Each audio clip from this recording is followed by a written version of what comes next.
Alrighty, hello everyone, and welcome to Sinful Gaming. I hope you're all doing well. Hope you're all staying safe, and most of all, hope you're all fighting that war against the grey.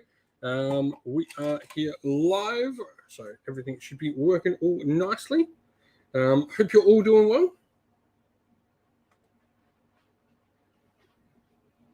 Alright, this way, hopefully getting everything sorted a little bit better.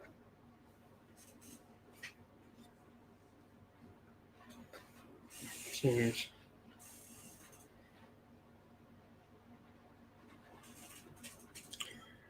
Oh dear.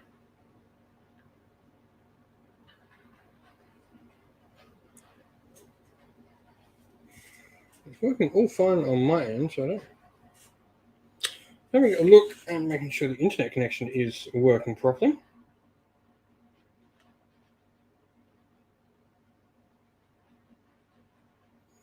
Notice when it's bum hot.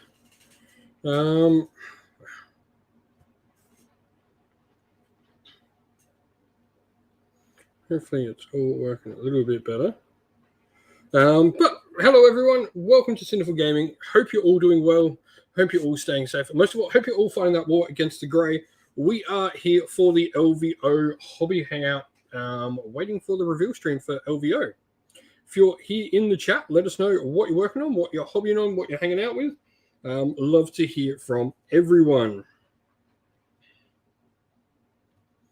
We're just working on some Rotmire Creed I've got going, so I can find the paint that I want. Dimple.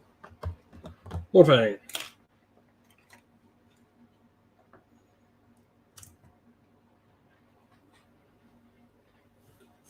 Just checking my internet here because it seems to be not wanting to play.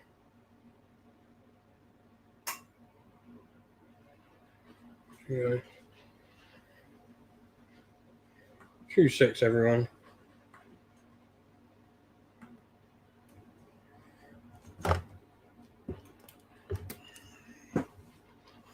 Two secs, just sorting out our little internet issue. It seems to be not going how I want it to. Is it better now? All right, that's okay. I think it's going to be what it's going to be like. It's going to be annoying tonight. Nice, just finished your iron here.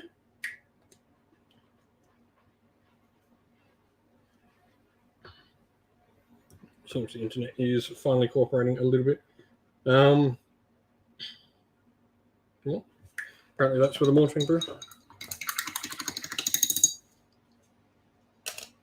1 champion and another 5 for your squad to go. Awesome, man. Nice. Absolutely love the Votan models. Do want to get my own little Votan army on the go eventually.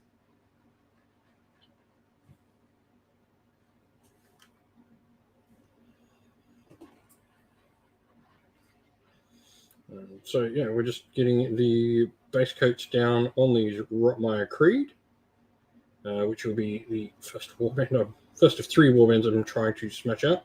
The Horns of Ashut, and I picked up, of course, Cabal to work on as well. And these are really cool models. Internet still being a bum, just going in and out. I'm going to see if there's something I can do with this internet. It is being a butthead.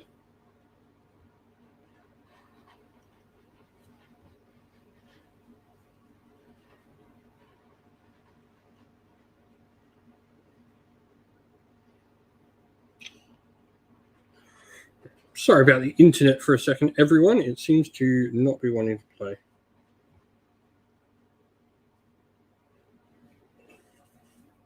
Going to see if I can change that around.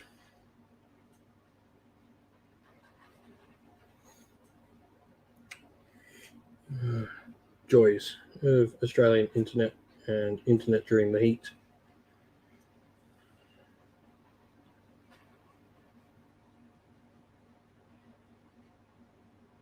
It's a rather warm day down here in Australia. Wherever you're watching from. Of course, it's just frozen too.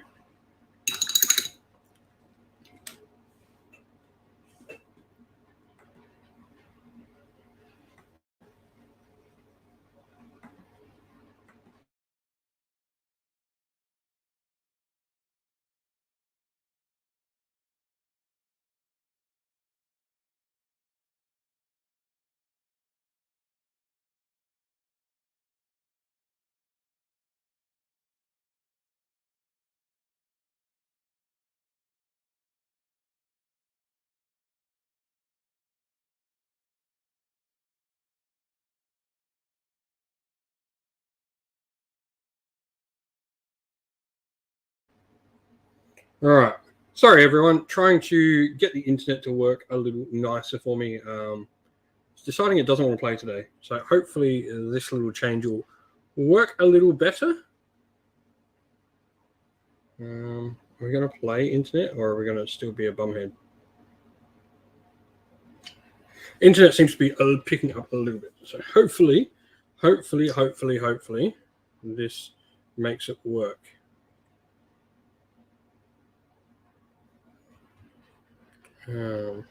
Hopefully this makes it work properly. All right. Seems to be a little bit... Bloody hell. Okay. Can't have anything nice.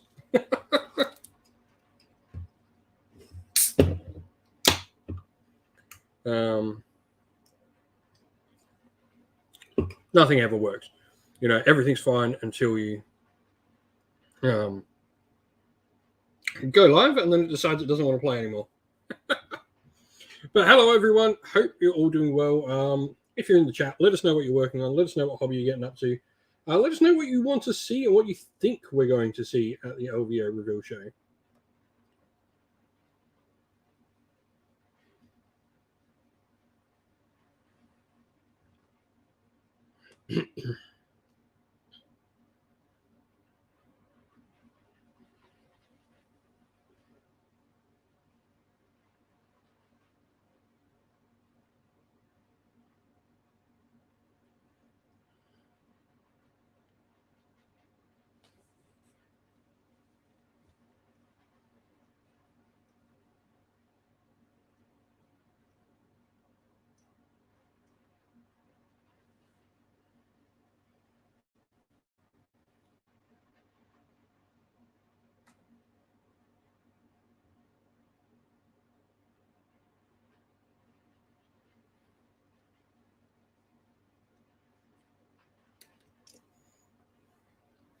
Well, nice. We have people, Lisbon reviews and all that. Awesome.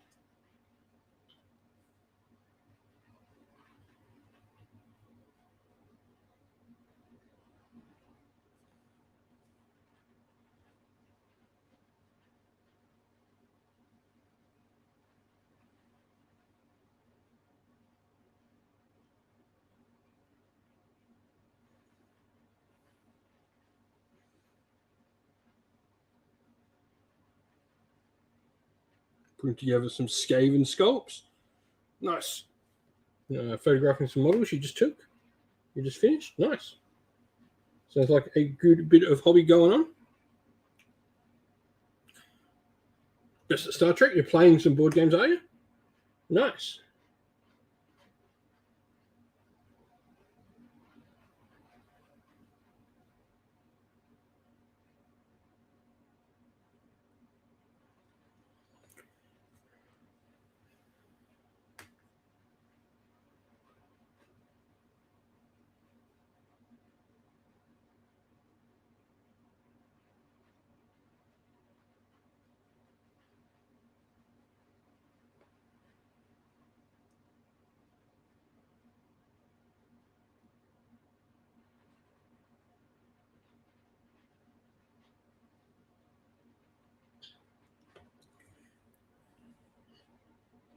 Yeah, as I said, we're just painting our Rotmeyer Creed today.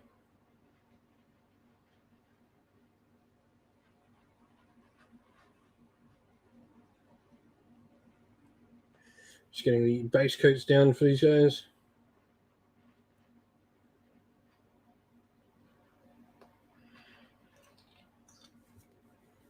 Once we've got the base coats down, we can start getting these guys done, which would be sweet. I absolutely love the Rotmeyer Creed models. I think I'm not normally a massive Noggle fan, but these guys are Warcry just continuously hits it out of the park again and again with all the different warbands.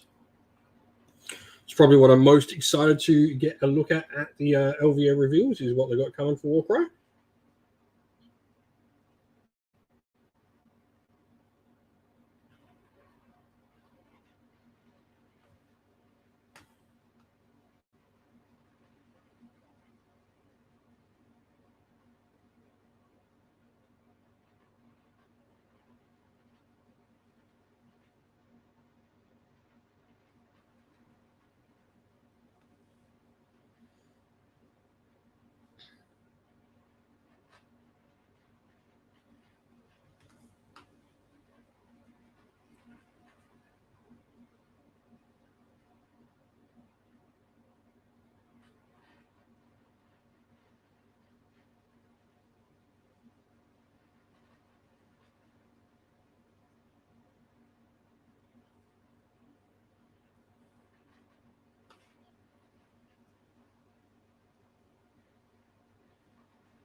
And so yeah.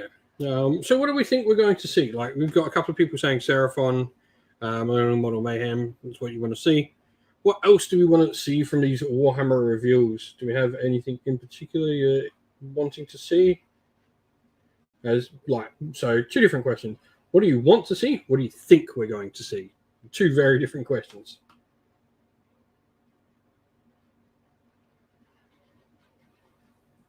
I think with the show, I think we're going to see Seraphon.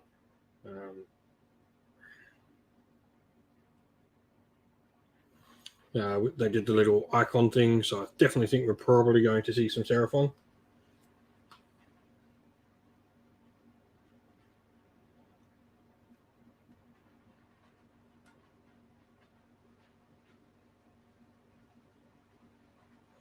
Which is cool. If we see new Seraphon models, I'll be really excited.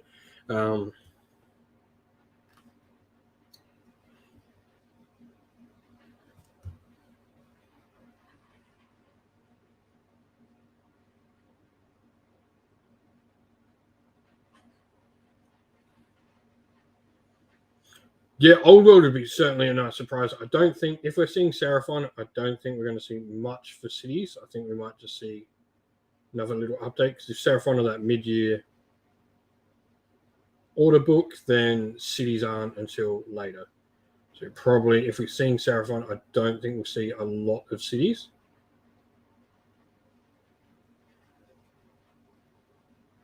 Yeah, if we're seeing Seraphon, I don't think we'll see cities. I think there's a good chance we could see whatever those Chaos and Death books are. We might just get, like, the announcement of, here's the 4 Battletome covers. It could be really cool, just to get confirmation of what those armies are. Like, I don't like this. We're getting an order and we're getting Chaos. I mean, it makes good content for me. I can do prediction videos and all that all day long about what it might be. But I'd love to actually see, cool, you're getting, this year we have 6 Battletomes coming. These are the 6 Battletomes. Tell us exactly what they are, because I will, for every person that's going to wait, tournament players are going to wait and see what's good then, all right? But for every, and maybe there might be, I know some tournament players who will go, cool, there's a book coming out. They know that book's coming, so they buy every single unit in multiples and start painting everything, so they have the whole collection there to go. Yeah, and just knowing that Seraphon has got nothing to do, though, with Warcry, because we've obviously seen the Warcry preview trailer they put up on Warhammer Community. We know that it's Blood Hunt. We know that it's Khorne themed. We're not going to get another Seraphon warband for Warcry, considering we just got one in the last box. So we're not to do with Warcry. The Seraphon one could be a swerve, and maybe it could be Underworlds. Maybe. Because we do have Warhammer Underworlds coming. So it could be, a swerve on that. But I think there's a better chance that it's going to be for Age of Sigmar. Considering we saw all the silhouettes as well. The only thing that makes me not think that Seraphon are for Underworlds is that we have seen, that big Seraphon silhouette, which doesn't fit with Underworlds. If we'd only seen the small Seraphon characters for Underworlds, maybe it might be Underworlds, but, now that we've seen the larger dino, I don't think it's going to be Underworlds. I think that sort of pushes against it.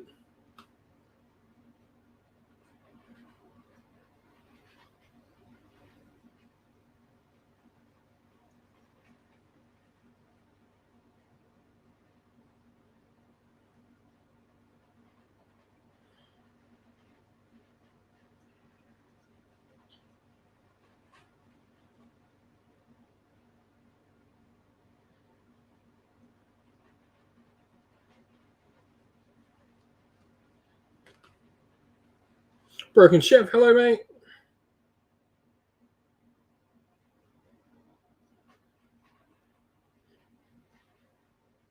You're doing well, man. I'm getting there.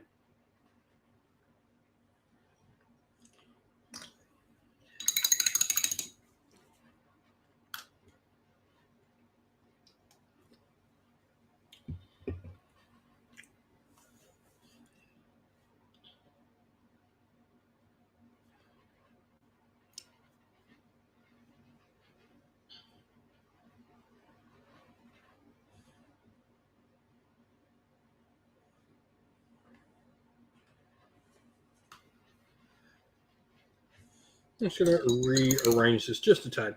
It's like a tiny bit too low here. Apologies if the camera moves a little for everyone.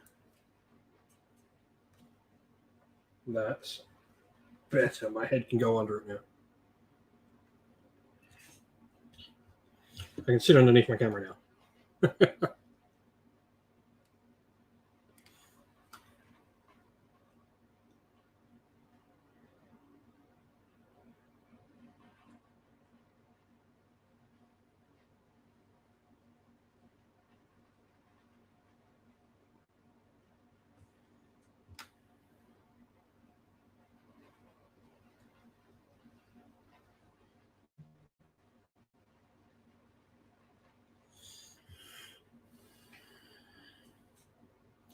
Yeah, we're finally, everyone's looking pretty well. We've all been pretty well,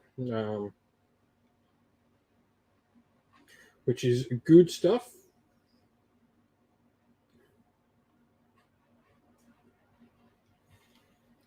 So, just finished up my Rohan army, which is cool. So it's like one army down for the year already.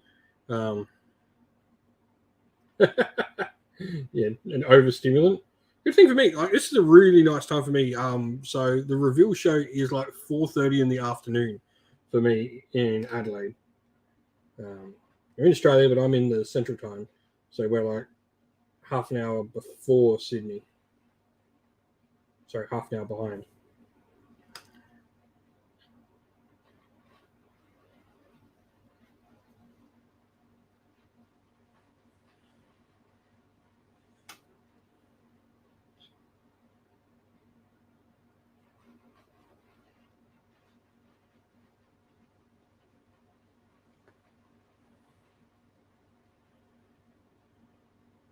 Yeah, I'm really happy with the Rohan army. Done a couple of Marvel minis. So I've just got to finish a couple more. We should have some Marvel Crisis Protocol coming to the channel soon, which will be fun.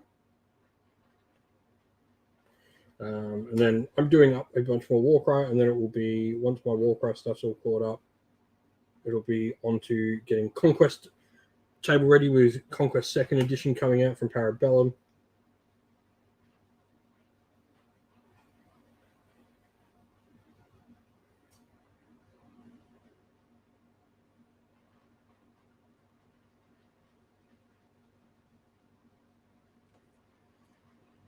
But yeah, super pumped for this year for the channel, like getting a bunch of stuff done.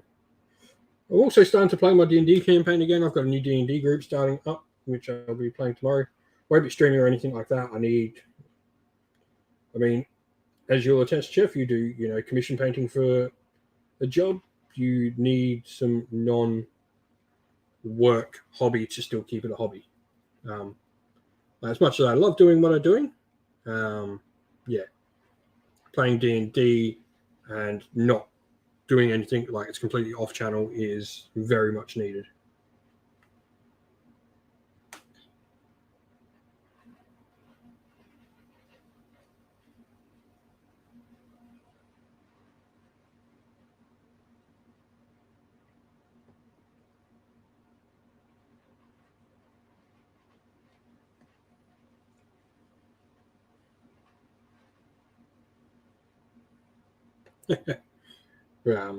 Yeah, you just need, I think, like my biggest recommendation to anyone who starts to try and do hobby as a living, you certainly need to make sure you have some hobby that's not part of said thing. Nice. I'll be DMing. I love DMing. I love the world building.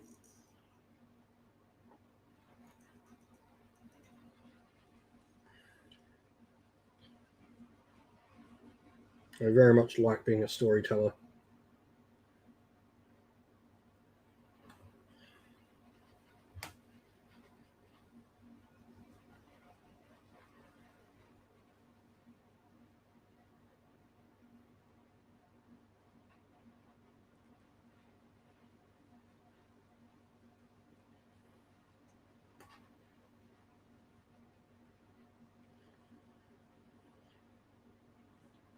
But then I'm going to like regular like game clubs as well now on the game clubs on the regular now, which has been fun.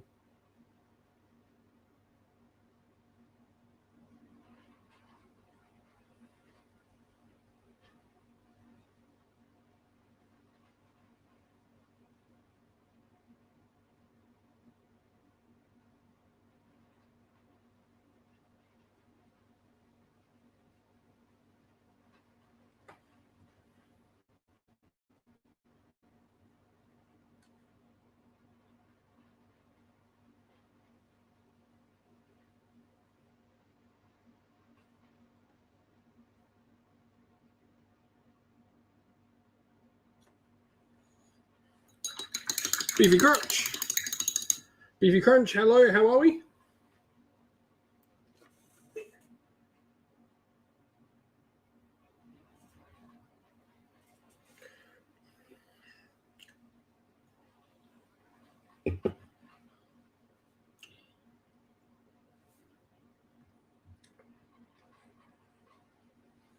Yeah, doing well, mate.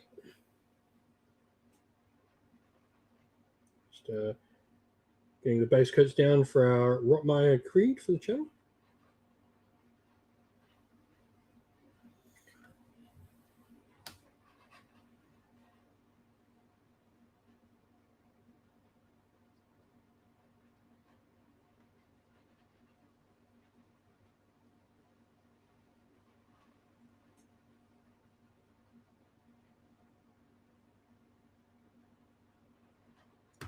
Whoops, almost dropped him in the paint then. That would have been bad.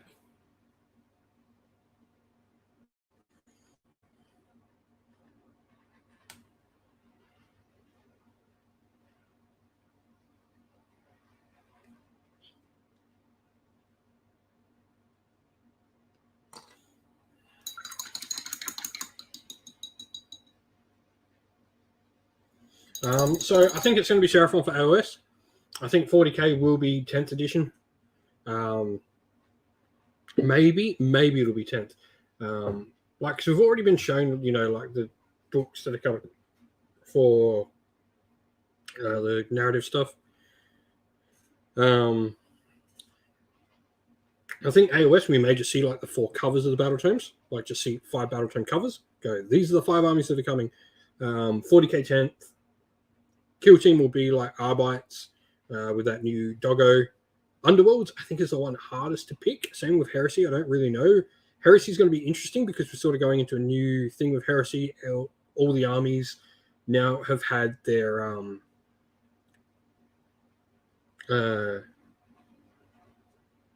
upgrade sprues shown. That's the word. That's what I was looking for. All the armies have had upgrade sprues shown, which is cool. And so it'd be interesting to see where we sort of go with 30k or Horus Heresy, whatever you want to call it. And then, Underworlds, I really don't know what we're going to see. We've not really had many rumor engines on it. Age of Sigmar, I think, will be a lot of nothing. Maybe Seraphon, but then besides Seraphon, it'll be a lot of like books or things like that. 40k will probably be 10th. We might see and we'll probably see World Eaters for 40k as well, won't we? Kill team. Is there anything else that was getting shown? The 3 AOS games, Warcry. Warcry, we know what's coming because we've seen the reveal trailer. We know it's that Blood Feast box set. What exactly that contains, who knows? But yeah. And so we're doing wristbands. Mech standard is what I need.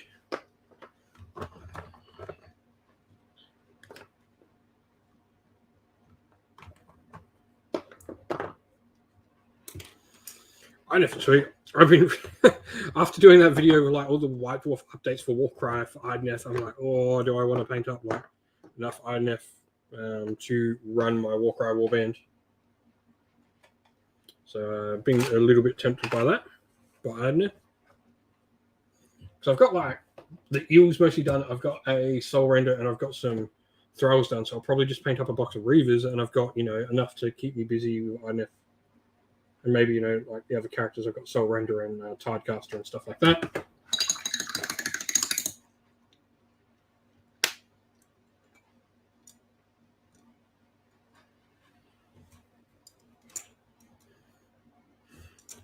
Underworld Shadow Elves could be cool. Like, it'd be interesting because this will be the last thing for this set of Gnarlwood. Because obviously Underworld's doing sets of 4 now, like 4 warbands now. Yeah, I think we'll at least see. That would be my one. Tell us what they're coming for that. I'm going to be pretty happy.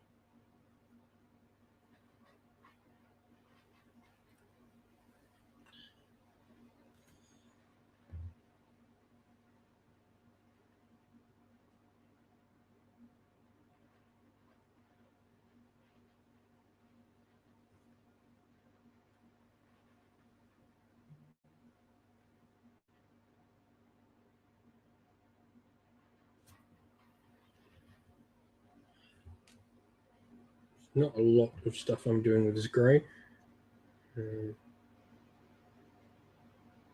Not every model has what I'm doing with it.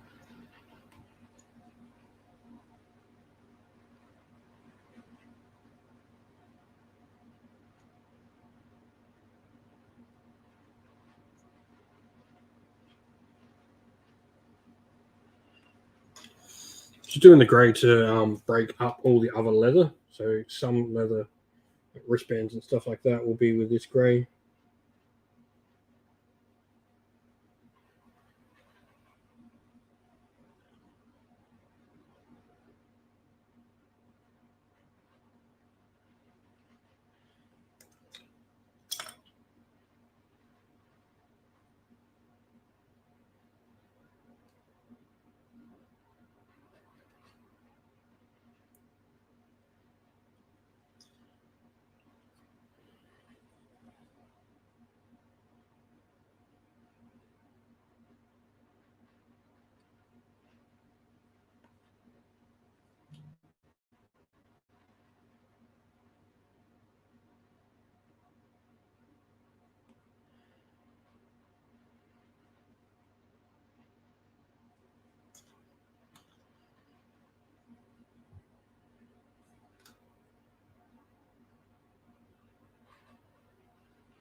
Yeah, Feck will be sweet. I really hope we do see Feck as well, man.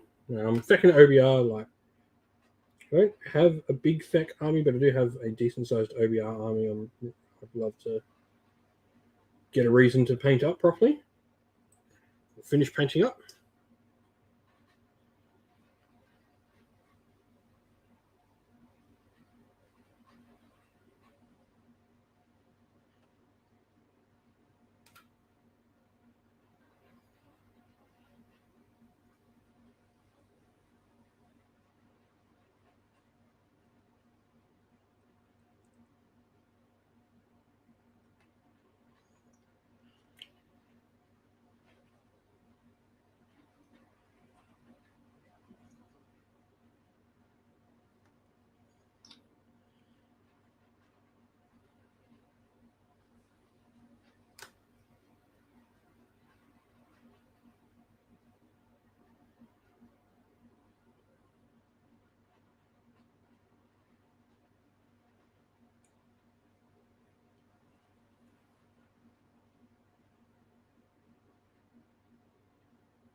Yeah, that's a pretty good call, John. Like, yeah, I don't think we'll see everything I think people were wanting to see, but we'll see a decent amount of stuff, I think.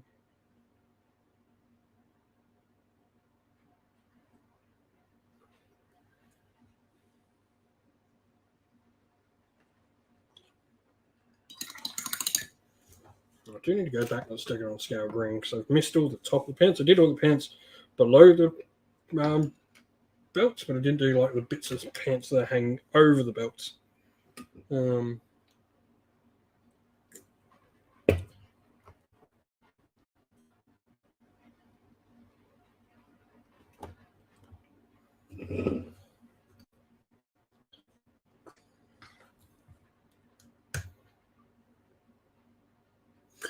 You say that, but yeah, it's not always the way it works. Like, I would agree. Like, if we were to wait for Finn, but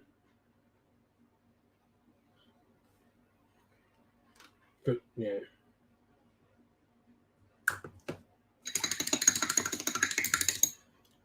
See, this is why, like, battle tomes are such an outdated mechanic for Warhammer now.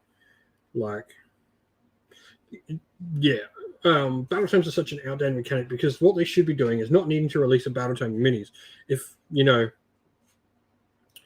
unit rules are available online, you can release units after the book's released. You can go, cool, here's all the units, and we'll release units throughout the year. I much prefer that. Like, I really like how Conquest throughout the year will release, every month there's a unit for Wadrun, there's a unit for 100 Kingdoms, there's the main army they're releasing, there's like 3 armies for city-states, but there's, a Nord's unit, Nord's character coming out as well. I much prefer that sort of method of release rather than this, you need an army book to have a release, which is just, boring. It'd be better if, okay, we've got these 10 Seraphon kits, right? Now, yes, they're all going to come out at once. But imagine if you, over the course of the year, they go, cool, Seraphon and Cities of Sigmar are going to be the 2 armies with big updates to their miniature range this year. And instead of getting, 1 week of all these releases, you had 25 out of the 52 weeks of the year. There was a new box for you to go pick up.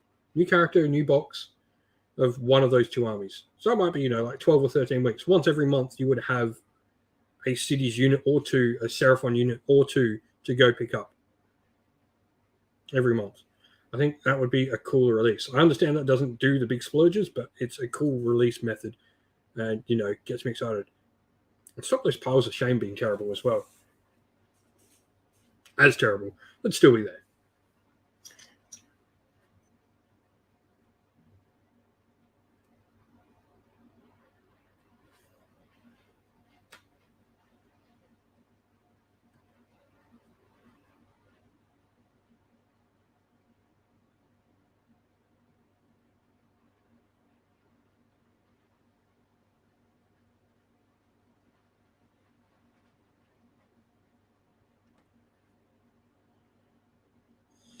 Yeah, like, but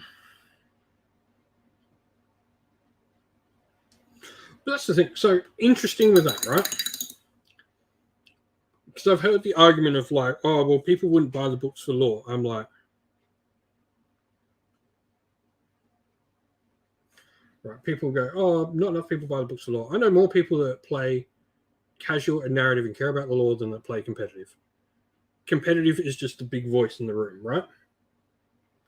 LVO is the biggest Age of Sigmar event in the world, and it's 300 people. The Age of Sigmar group I run on Facebook is 500,000. It doesn't add up that the competitive scene is that big, right?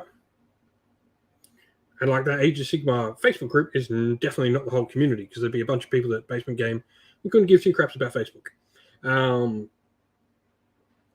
But yeah, on the lore book. So what I was getting at is from Parabellum Conquest released a lore book, and it is one of the best-selling items on their website because people want to know the story behind the miniatures.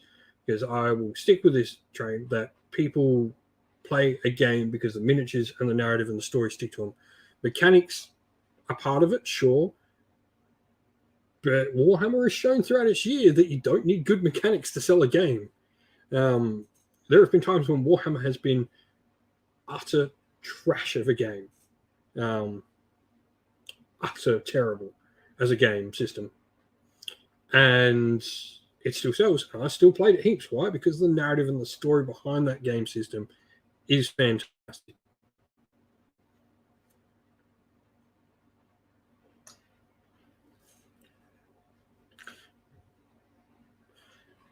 Oh, 40k is better than it has been in the past. I would say 6.5. I think 6th edition is the worst edition there's ever been of 40k, where that just got so. I mean, the fact that 6th edition lasted for what, 7 months? Says enough.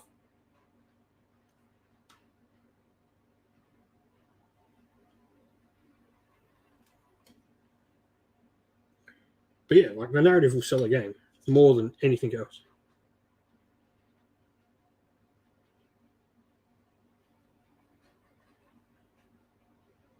Oh, I love gut rippers. Crew boys are my favorite type of orc. Actually, the only orc I've got some Iron Jaws, mostly the Underworlds warbands. But my majority of my orc war clans is crew boys. I had no interest in getting an orc army until I got crew boys.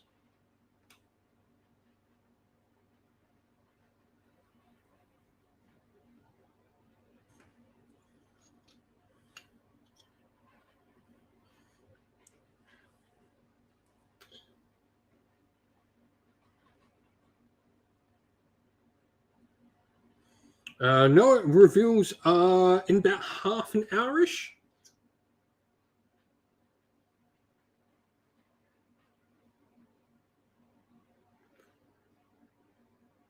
Yeah, I do. I will say I really like the idea of ending on these narrative campaign books, and the Arcs of Omen book, the Abaddon one, is fantastic. It's got so much narrative in it, and then it's giving you a new way to play your game. So that'll last beyond this, you know.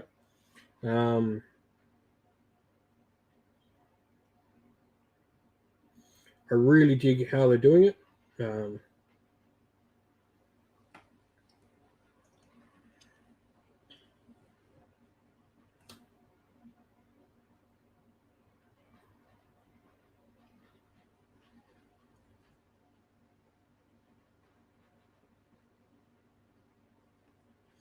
So I think this is better, like not releasing like army specific rules in the Broken Realms books or Arcs of Omen or whatever you want to call it, Psychic Awakening.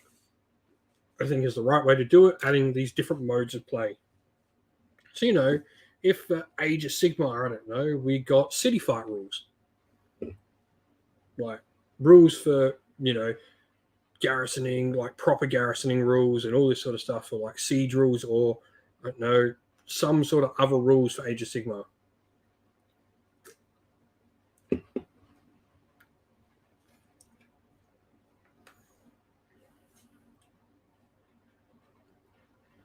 Or even just like a big narrative campaign booklet, so something similar, you know. Yeah, like cool, something that lasts. Yeah, more endless spells. Cool, good shout. Something universal.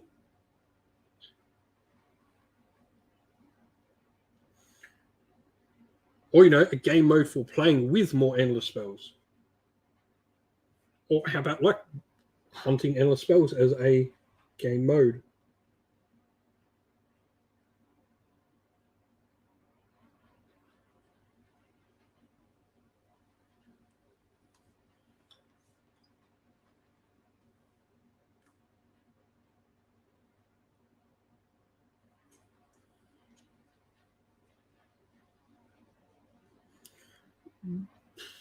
Maybe. Honestly, I hope not. I would rather a new army be straight in with a new edition. I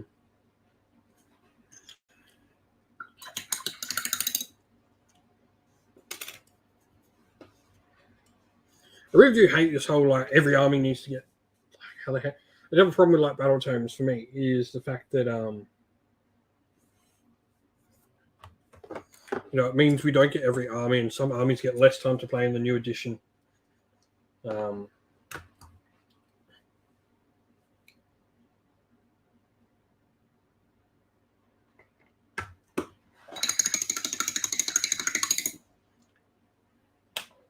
It's a long time with no new army, but it could be like, this is what I mean. Like, you could release new units in that time. You could go, hey, here's a bunch of new units. Here's an update to a character sculpt. You know, instead of making the army book releases with these singular characters and these singular resculpts. Cool. Right. Here's a new Skink Star Priest model. Here's for BC Chaos. Here's a new Doomball model. Here's a new, you know, something else. Here's a new Chaos Spawn kit sometime during it. Something like that.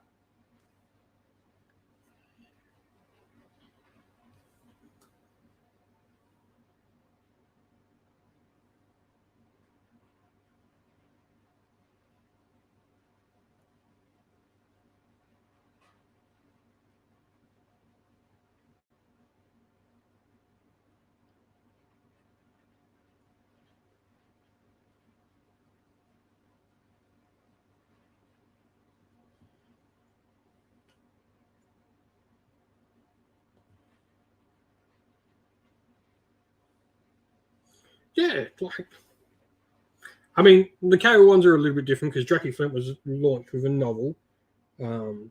But yeah, like,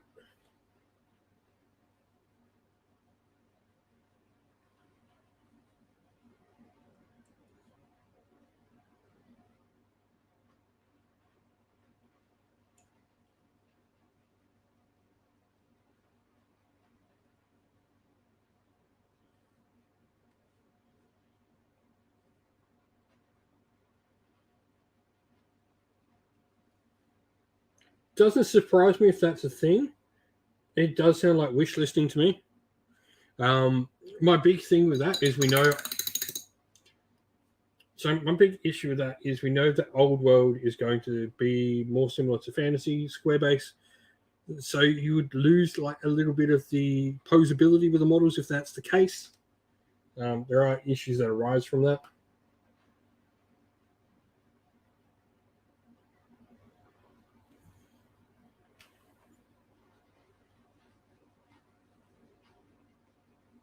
I honestly think they're just so far behind with Old World that that's why we haven't seen anything on it.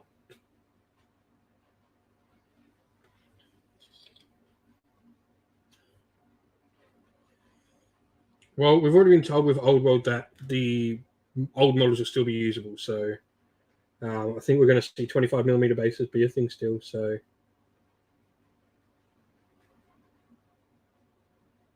that's going to put limitations on what they can do.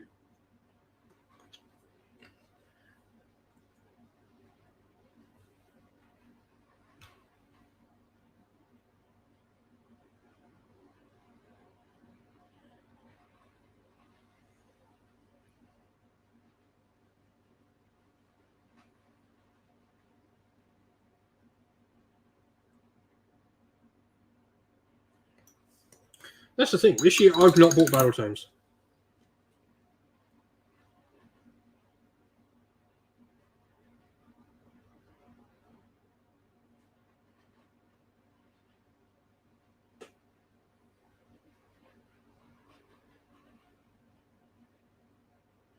Yeah, I am surprised that they didn't go with slaughter bases, considering they've done it before with like War of the Ring. It would have made sense to me to go slaughter bases.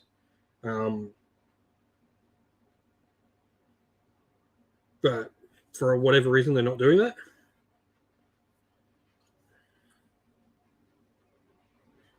Like the Conquest style of bases would have been perfect for Old World. Use your Age of Sigmar models in both game systems.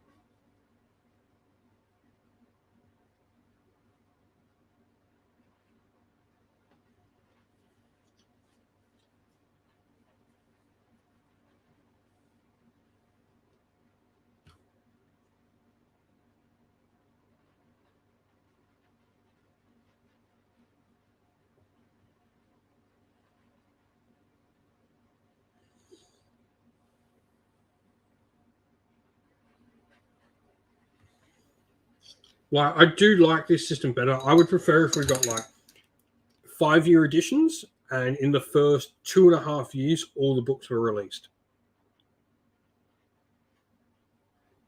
I think that would be great. And then there's half an edition to play with every army updated, and you can use your GHBs to patch things. You can use that time to release extra kits. So you might go, oh, cool.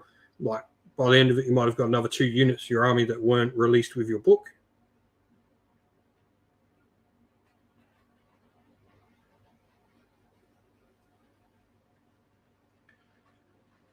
Who knows? Like Beefy Crunch, I think my thing is whatever the simple thing seems, sometimes GW don't do that.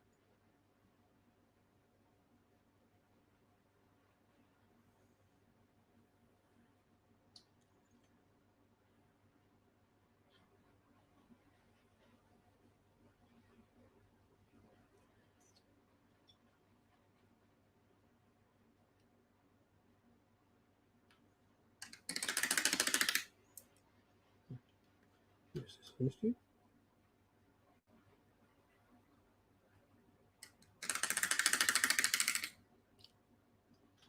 No, I think the difference is third as a core system is fantastic. The worst part about third at the moment is the GHBs and how much they swing the GHBs around. I said that a lot. Like Age of Sigmar only felt bad the last 6 months when I was playing with a GHB. As soon as I moved away from playing with that GHB, AOS was fun.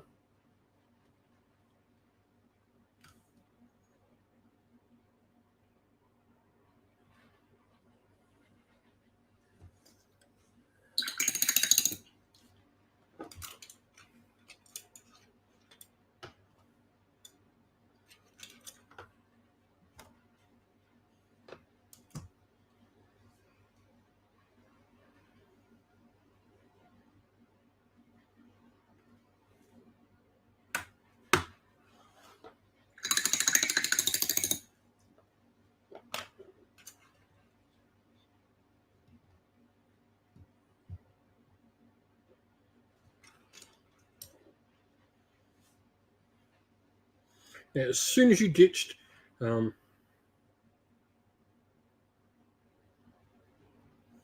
GHBs are the worst part of Age of Sigmar at the moment. I will say this one is better. I liked it, but I have a feeling it's better because I'm trying to play it how they intend to play it. I've built my armies to use all those cool new rules they give me. That's not what competitive play is going to be like. I like the idea of having these, having a Lord Celestin moving up with his bodyguard of Liberators and him making them attack after him and stuff like that. But that realistically is not what's going to happen on the tabletop. The foot heroes are still bad. They're going to be objective scoring.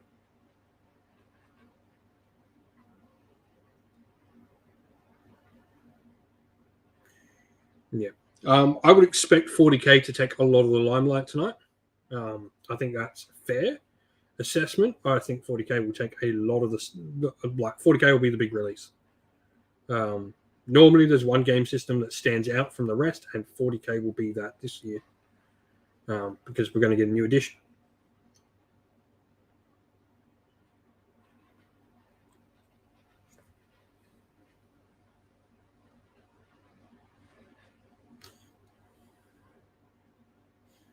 Yeah, but sometimes AOS gets the shining light as well. But I just think with a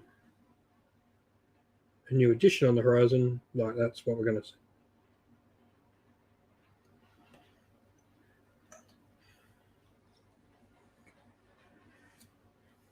Hey, look, like 40k as a game has had its hits and misses, but I love the lore and narrative of 40k. Like I love the setting.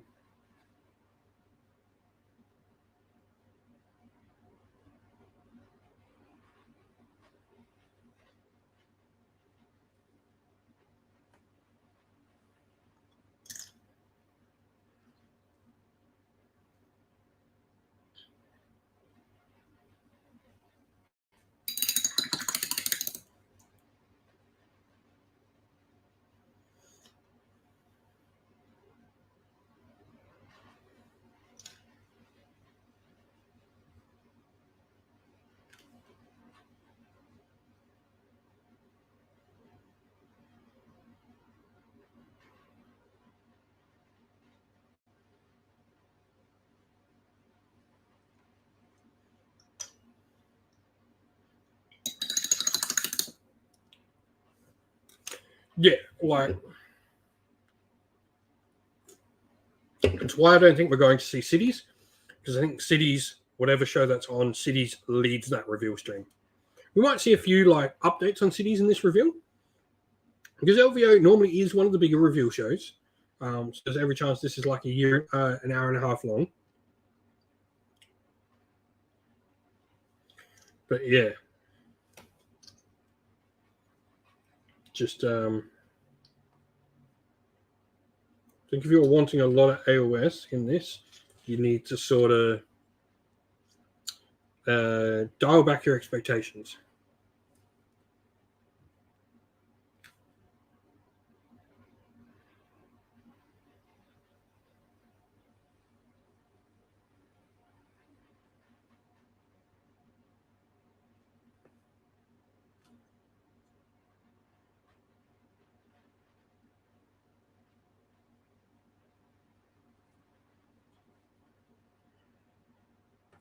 1 hour.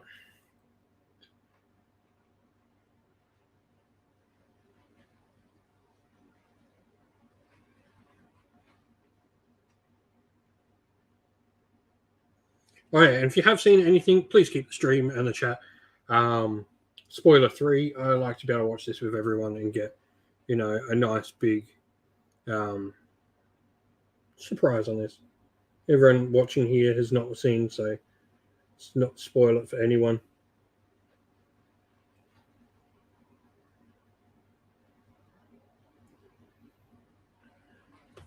Might only ask your people. Not saying that saying how long the stream was is spoiling anything. Just putting that out there before anyone.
Right, I'm going to be back in 1 sec. I'm just going to pop to the loo before we get into the reveal stream.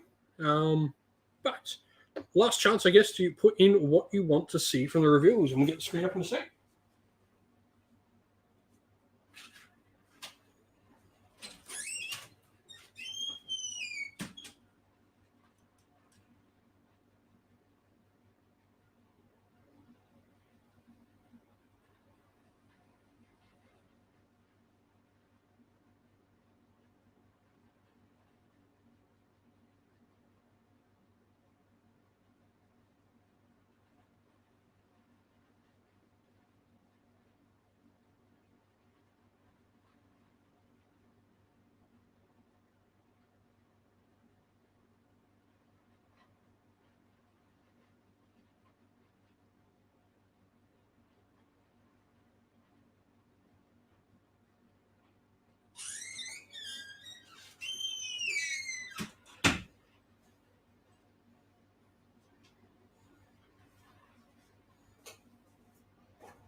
Thought while we're here as well, might show off a couple of the extra projects we've picked up, a couple of extra things, or the terrible. So pick this up. So this means now I have every conquest army, and so we're looking to get everything for conquest. Once Warcry is done, we're going to get this up and running. And then I picked up some Kings of War boxes nice and cheap. So got War in the Hold, which is the Ratman and Goblins from Kings of War. And got Shadows in the North, which is the Night Stalkers and the Northern Alliance. All pretty cool. Because they're 2 games I think we're really going to push. Yep, as long as there's no filler talk, completely happy with that. Hate filler talk. Though, usually the guys on the stream after do filler talk.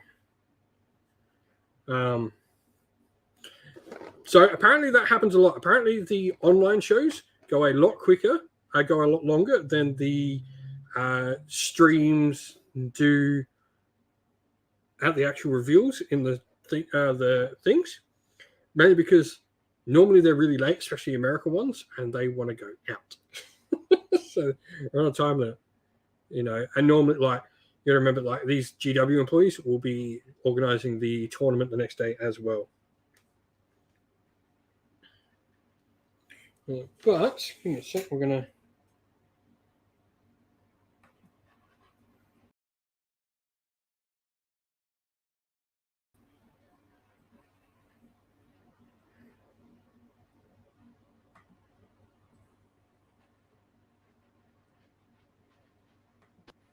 Sure.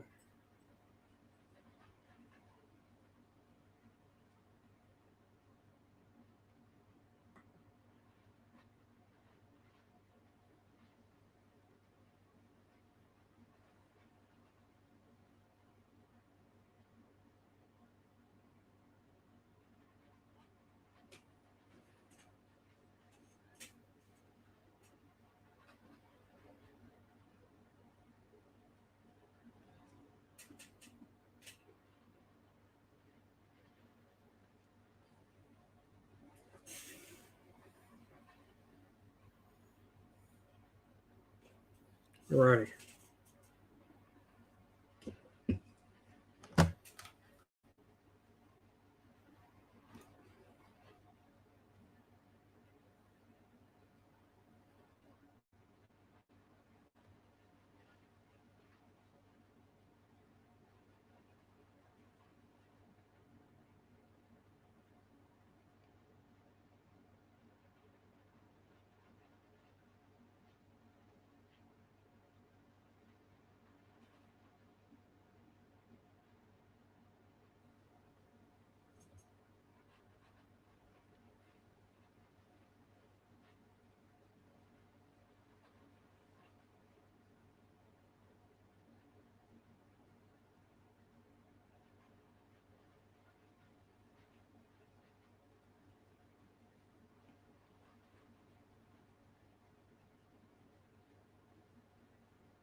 Yeah. So while we wait for this reveal show to get started, in about 13-ish minutes. Just going to get the second layer of this grey done on the shields.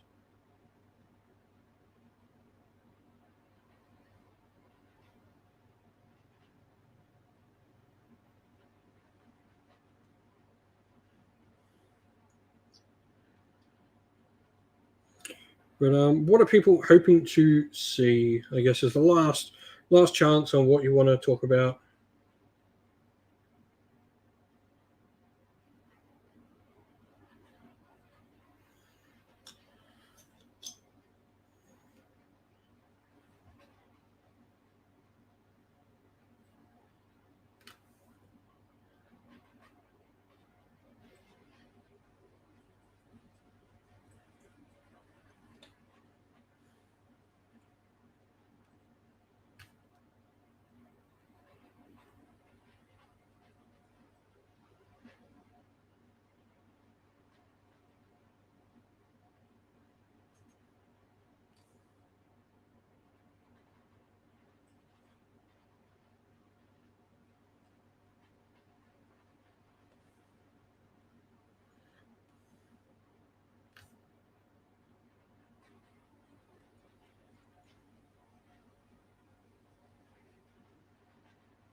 Quite forward to these reveal shows.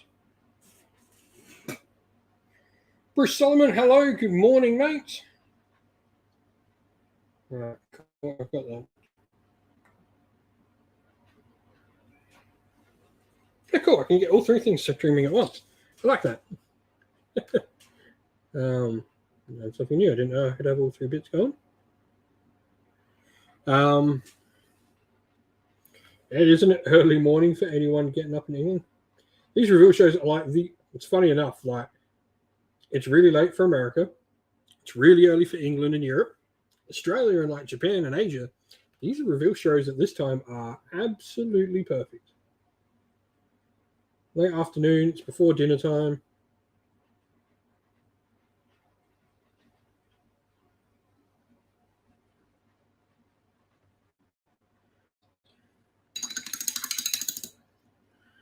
A bit of Bugman's Glow to start my tood.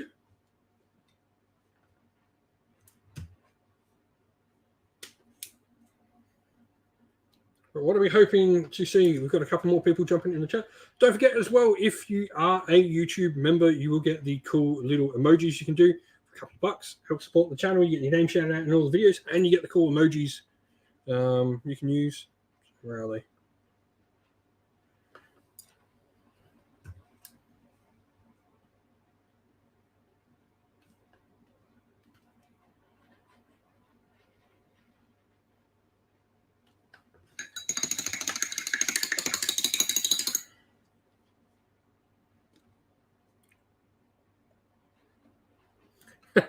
Up for work, nice. I mean, I'm here for work. This is what I do.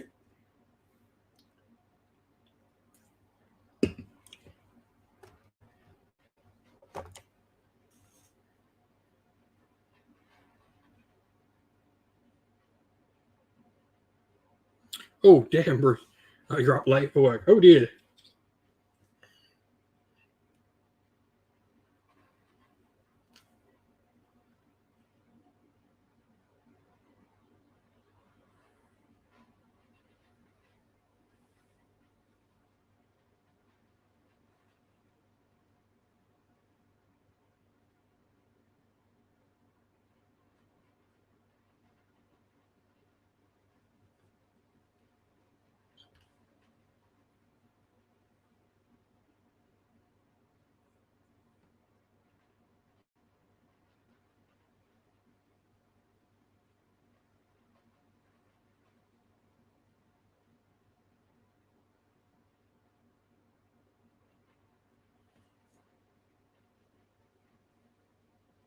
Oh, you want to go in late to ask your boss if you want.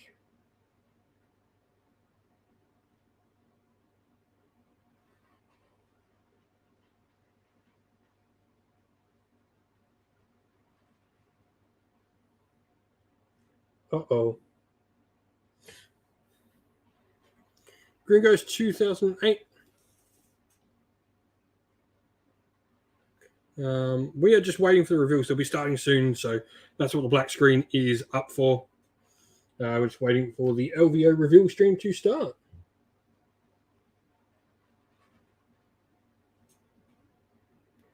So it won't be long.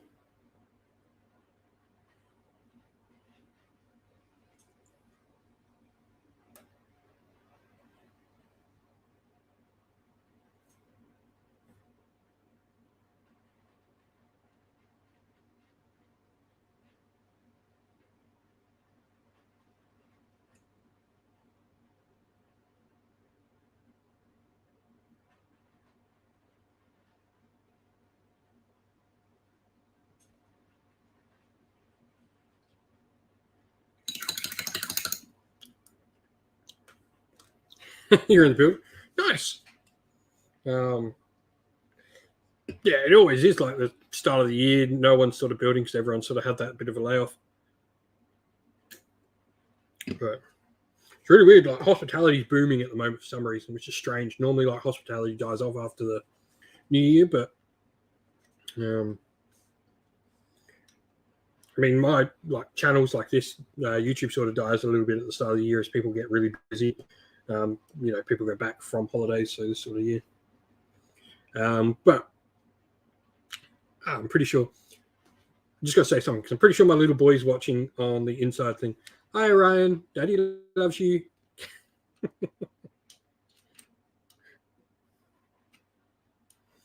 Pretty sure the wife's got my little boy watching his dad on the TV.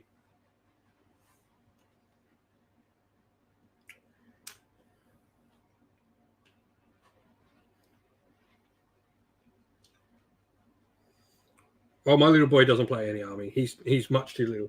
If he did, it would be Seraphon because he absolutely loves dinosaurs. Chef, funnily enough, not at all. I can't say I miss hospitality at all. I miss the people I worked with, but I don't miss the industry at all. No. Anyone ever thinking of becoming a chef, don't. That's my advice to anyone. Don't do it.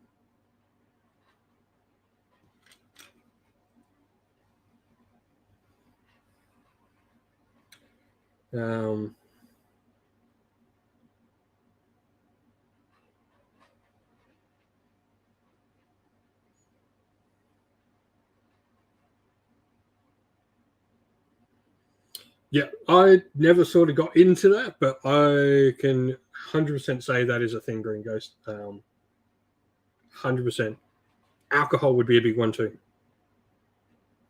That would have been my crutch while I was quite in the industry. Alcohol was certainly a big crutch in my industry, and I no longer drink now because of it. Well, it is stress to the extreme, that industry.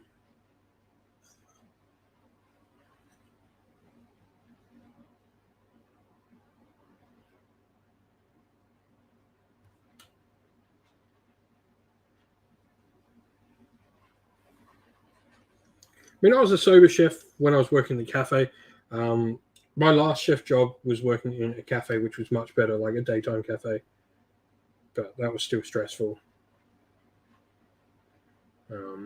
Yeah, I don't miss it at all.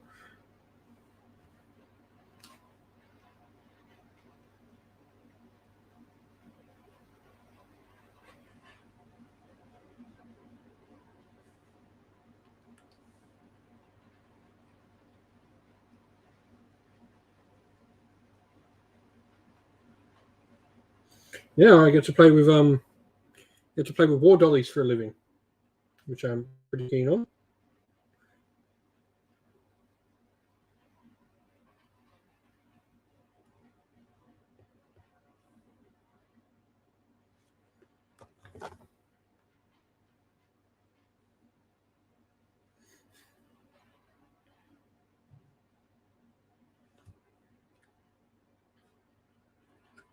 No worries.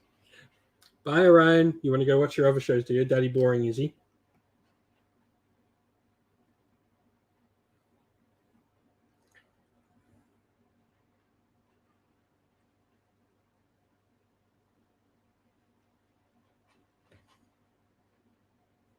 Shit, man. It's been great having the channel grow how it has.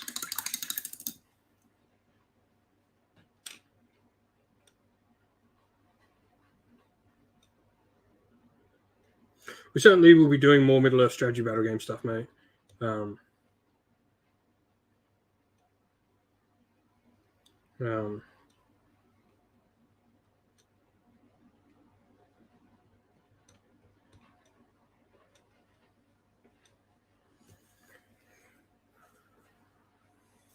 right. I'm just going to remove this and I'm just going to sort out.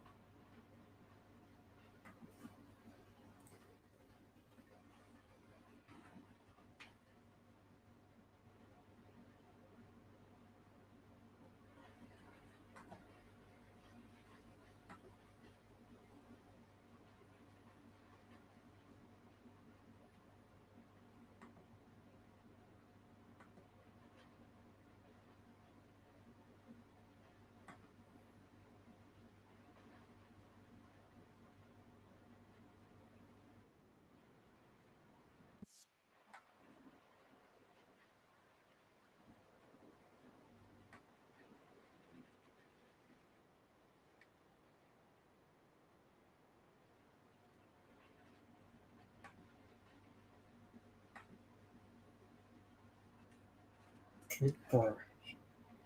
Got that going there.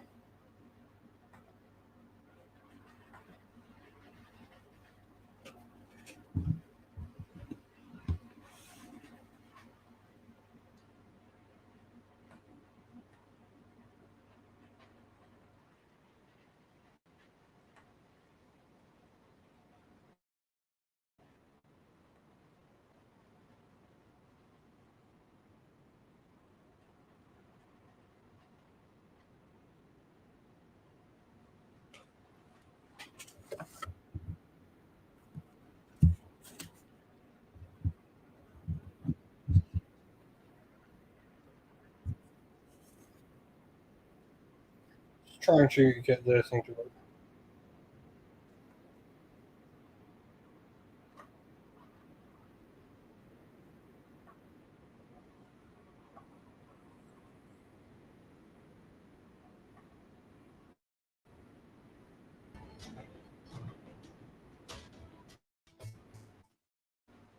Hello, welcome to this Warhammer Preview Online Las Vegas Open. My name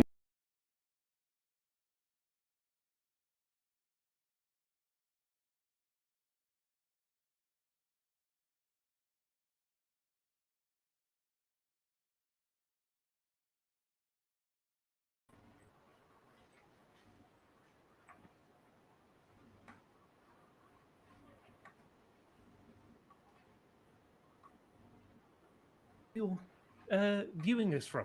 Yeah, if you're watching from the US, it's you may well be up late to catch the reveals. If you're in the UK or in Europe or elsewhere in our part of the world, you might be waking up very early to see what's going on. So it's always nice to see people let us know where they're from. Loads of people in the chat there. Some people from UK, France, going so fast to kind of read it. New Zealand, California. Someone says from in bed, Chicago, all over the world. It's really nice to see. Yeah. A couple of Nottinghams as well. So glad to see some people up early with us. Yeah, very, very cool. Cool. So just a Got this bit of working now. context, I guess, Sorry for about this show. So this is the Las Vegas Open preview. So we're not we're not in Las Vegas right now.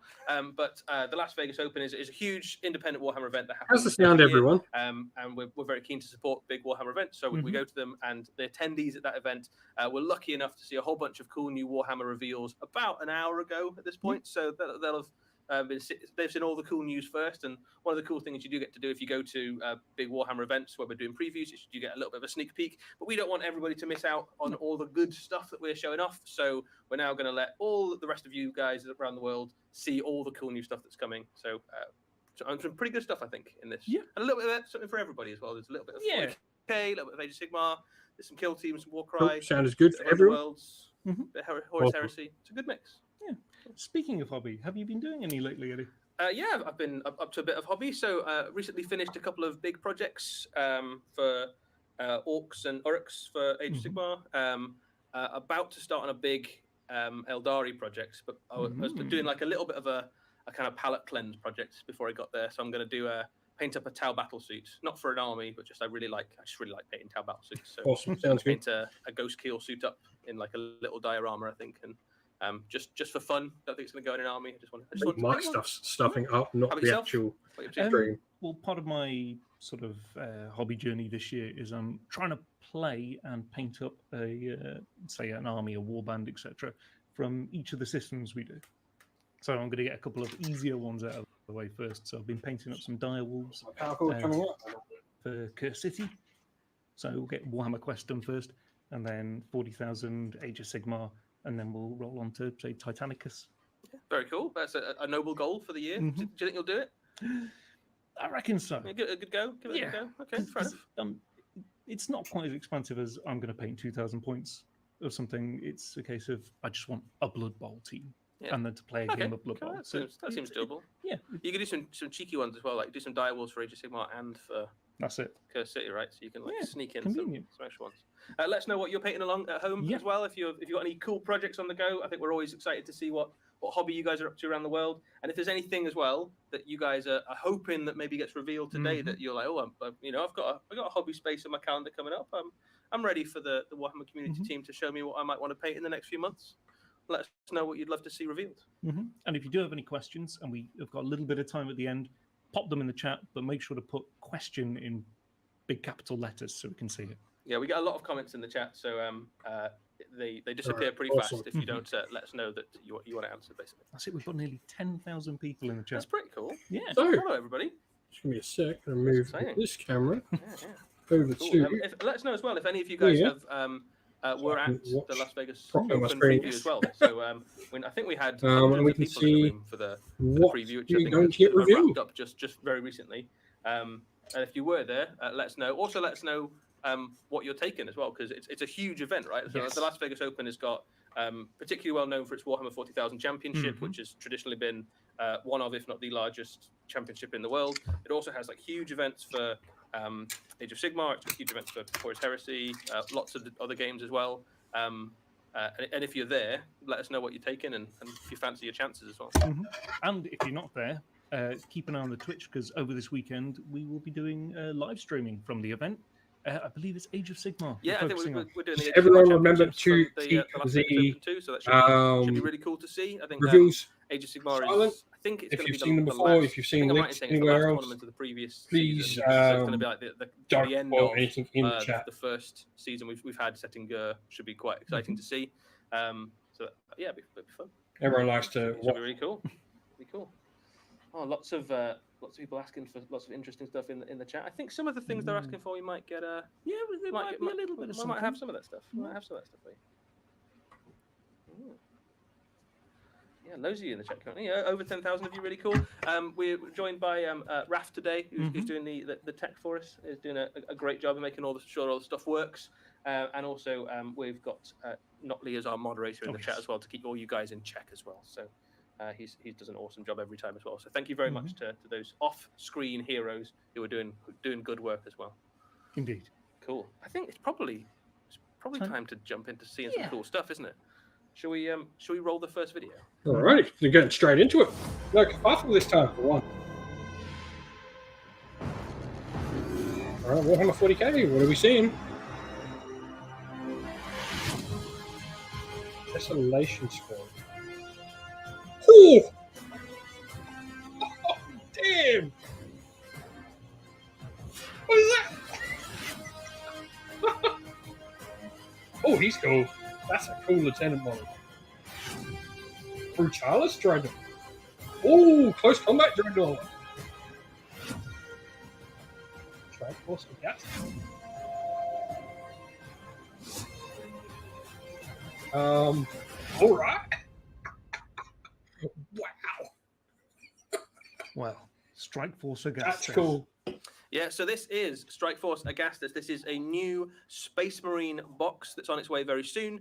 The first thing you'll notice, and the main thing really about this box, is that it is the first place you can get a few brand new Space Marine units. And there's some pretty cool stuff in the box. So the hero, the most obvious thing that you'll spot there first is that there is a new close combat oriented Dreadnought. This is the Brutalis Dreadnought. He's kitted out with a couple of ferocious close combat weapons, and he's also bristling with guns. Loads of options in this kit, and it's sort of the spiritual successor to the Furioso Dreadnought that you'll be a fan of if you're a Blood Angels player. But this Dreadnought is available to every chapter, basically. So very much takes that kind of Dreadnought archetype of the close combat variant, turns it up to 11, as we've seen with the recent kind of Primaris releases. And you can see they're scaling off against some Fire Warriors who are in for a pretty bad day. It's a wrecking machine. This thing is awesome. So it's based on the who cares if that's Space Marine? So it's they were some cool minis. minis. Height, same kind of weight. Yeah, that. So it stands a little bit taller just because it's got the heavy stubbers on the back. Yeah, so it stands a bit taller. It's a little bit bulkier as well, just around the shoulders, just because of the way that the kind of arms sit on it. It's got kind of it's going to fit next to a Redemptor, basically. It's got a good few options in the kit, which is worth calling out. This is cool. You've got a couple of multi-melters on the front there as default, but you can have heavy bolters as well if you want a slightly more ranged option. You get a choice between Talons and Fists. The Talons have got a little bit more close combat punch. The Fists still hit very hard, and they also come with some built-in extra bolt rifles. So if you want an option. A little bit more range support, or you're kind of bleeding into that kind of bolter archetype, you can kit it out with 4 rapid fire bolters and 2 heavy bolters and some stubbers. So even though it's a combat monster, you can still contribute quite a lot that's a lot of shots. Yeah, you can contribute quite a lot to the shooting phase. I think the most popular option though is probably going to be people going double multi-melter and the Talons, which is going to be an anti-tank killer, basically. Just from the way it's positioned on the Dreadnought, you can imagine it running up to a tank, sinking those claws in, and then just letting the multi-melters rip. Yeah, it's going to make a mess. So that Redemptor Dreadnought's already hit pretty hard in combat, right? So like this is going to hit even harder. It's going to get more attacks and rerolls. I like it. We've got 2 different fist options. I like 2 multi-melters is not better either. No. So you get the shooting weapons on them. It's going to make a mess, and especially in the current really cool Grand Tournament pack where you can outflank Imperial Fist. Imagine that guy popping up on one of your flanks. If you've got a vehicle anywhere near the edge of the battlefield, it's going to get smashed. There's a really nice sense of movement with the legs. One arm swinging forward, one arm going back. You can feel this guy stomping across the battlefield. Yeah, it's a cool pose, and because it's a Redemptor as well, obviously it's going to Redemptor chassis. It's going to have a little bit of posability as well, and with different options, you'll be able to move the arms around. So if you wanted to have multiples, if you I like this. I think this guy's cool. Especially if you're something like Blood Angel, yeah, I want to see those Legendary heavy or weapons something because like they that, look actually, insane. I really like the idea of close combat dreadnoughts. Nothing stopping you having 3 of these, painting them up in your chapter's color scheme. Maybe mixing up some of the weapons if you wanted one to sit back and a couple to go further forward, and kind of leaning into that. So close combat dreadnoughts have always been cool, and it's really nice just to see one at Primaris scale, really. These so guys the are Isolation insane. Squad. Now, those look like rocket launchers to me. They definitely are. So that's leaning into that, almost filling the Devastator gap in the Primaris arsenal. So up until this point, you've had your choice of quite a lot of Primaris Space Marines, but the thing that's been kind of obviously missing from the offer was a long-range heavy support unit. So you had to kind of rely, if you wanted to kill something that was more than about 36 inches away, you sort of had to rely on your vehicles to do it. Yeah. These guys fill that niche, and they fit the same sort of thing that you would have previously used something like las cannon, heavy bolter, missile launcher, devastator unit to do. There's a few options in the kit. The sergeant there has got the largest missile launcher, which kind of hits with the most punch, and the other models in his squad have got the choice of either shooting super frag or super crack missiles, and they've also all got another underslung missile launcher. So between the whole squad, sergeants and options for the guys and the underslung missile launchers, they kick out an enormous amount of firepower at a very long range. And what it means that you can do is, if you want to do a Primaris Space Marine army and you like the look of Primaris Space Marines, and let's face it, they look really cool. You don't now need to rely on either putting in some vehicles to give you that range. So you can reach out and touch the opponent's deployment zone right from the start. These are really cool. Damage, which is pretty cool. So if you wanted, I particularly like the sergeant one handing the weapon. Yeah, I mean, you still can if you want to, but they give you the option to have really dig Primaris army if you want to. Second dude in from the right, quite happily alongside things like you've got your melter gunner unit now, you've got your plasma gunner unit, and now you've got your missile launcher unit. Second dude in from the right is really cool. Yeah, I mean, the guns are huge, right? Things going well. They're almost the kind of size that you really expect them to be wearing grav armor. These guys aren't moving with the guns. I think that's the point. They're probably like sitting at the back, like rocking up on a piece of terrain and blasting you from far away. They don't need to be anywhere near you. Whereas Gravis armor is pretty much for like if you're wading into the firepower. That's what you'd need that for. I love the little hatches on top of the. This guy's cool. Yeah, he's a really nice guy. Yeah, bit safe, absolutely. So this is a new Primaris Lieutenant. So this is this is something that Space Marine players have asked for. Not necessarily Primaris Lieutenant. You've got quite a lot of those.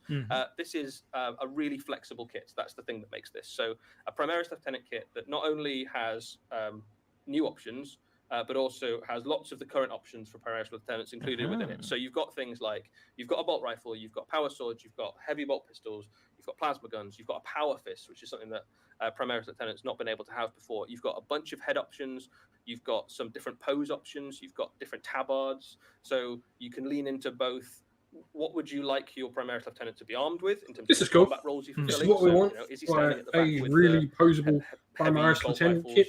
Doing damage, cool. Is he charging in with like this a lot?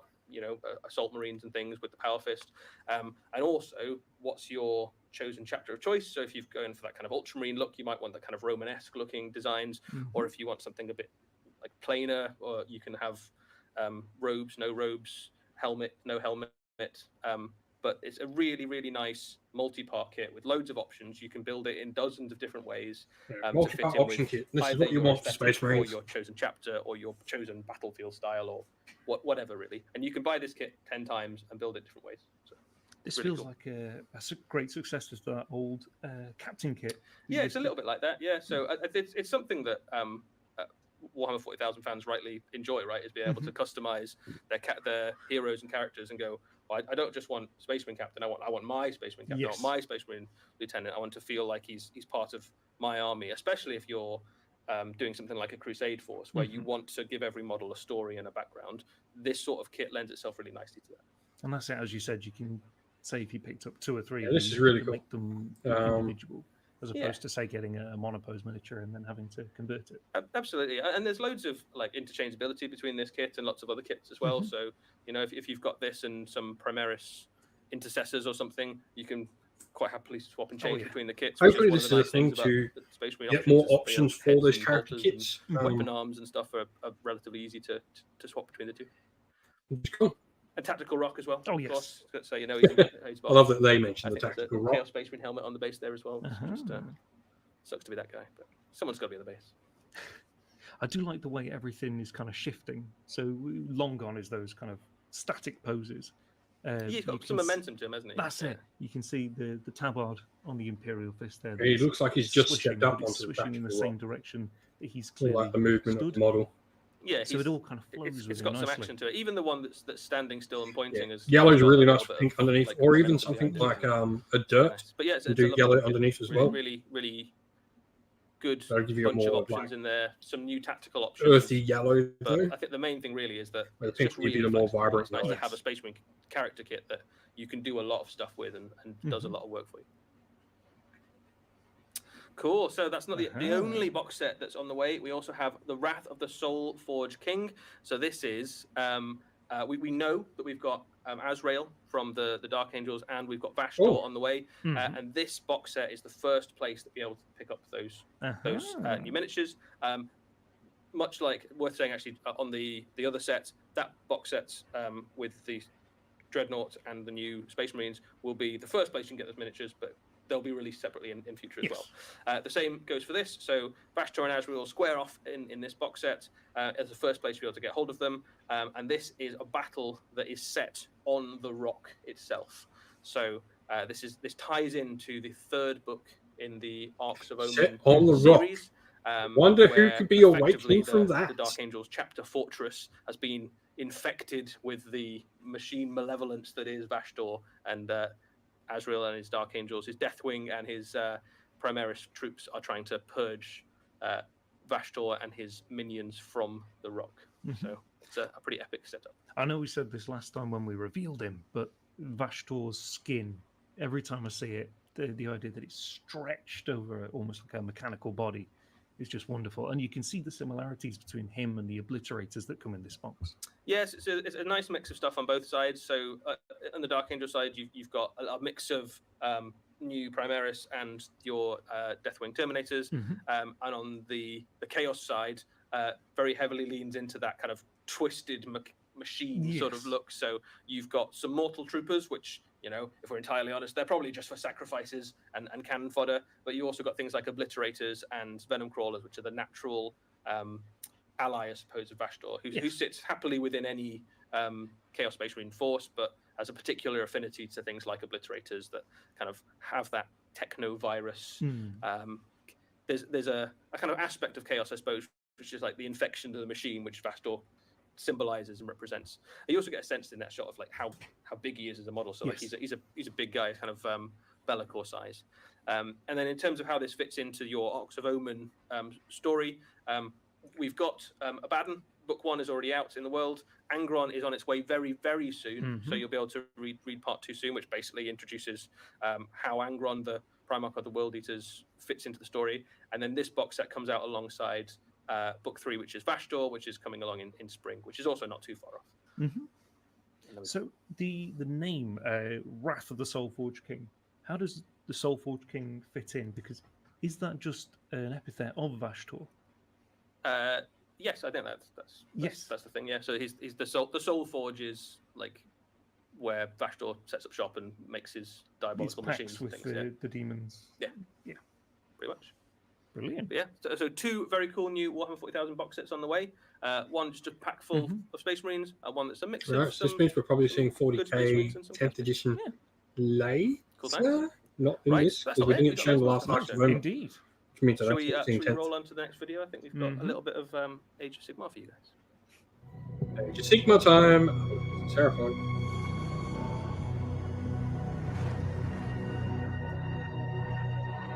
Seraphon.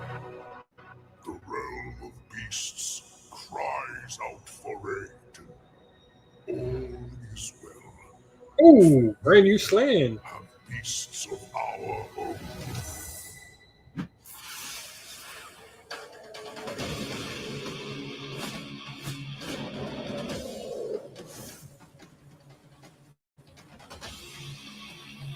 yes! Yes! Skink Cavalry!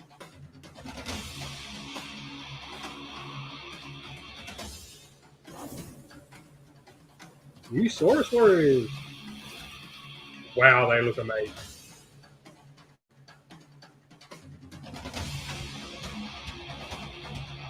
They look.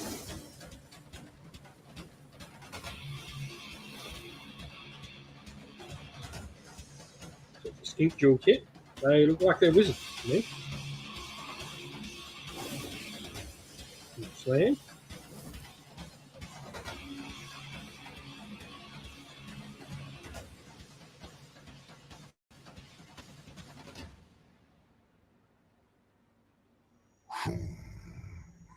We have a good plan.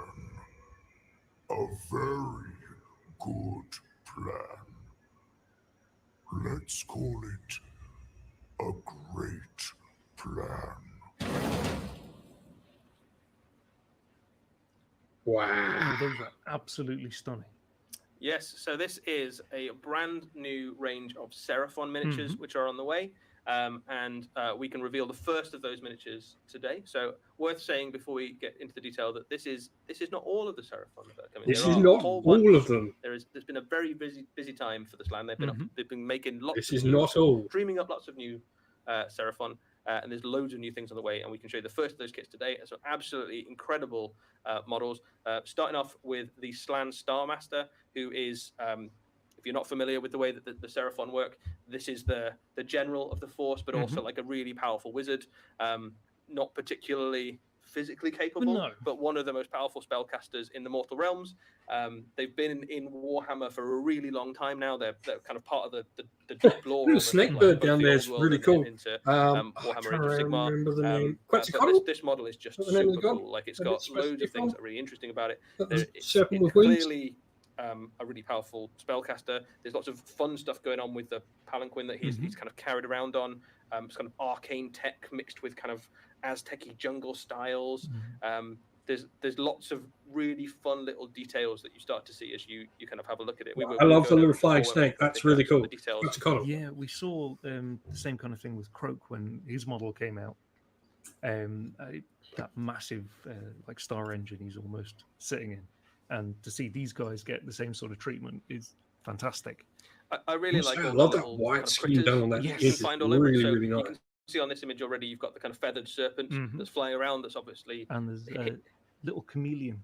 Yeah, there's chameleons and frogs and serpents and all sorts. You've got the skink attendants. One of the nice things about this kit is there's quite a lot of options. So you've got different ways you can build the slan.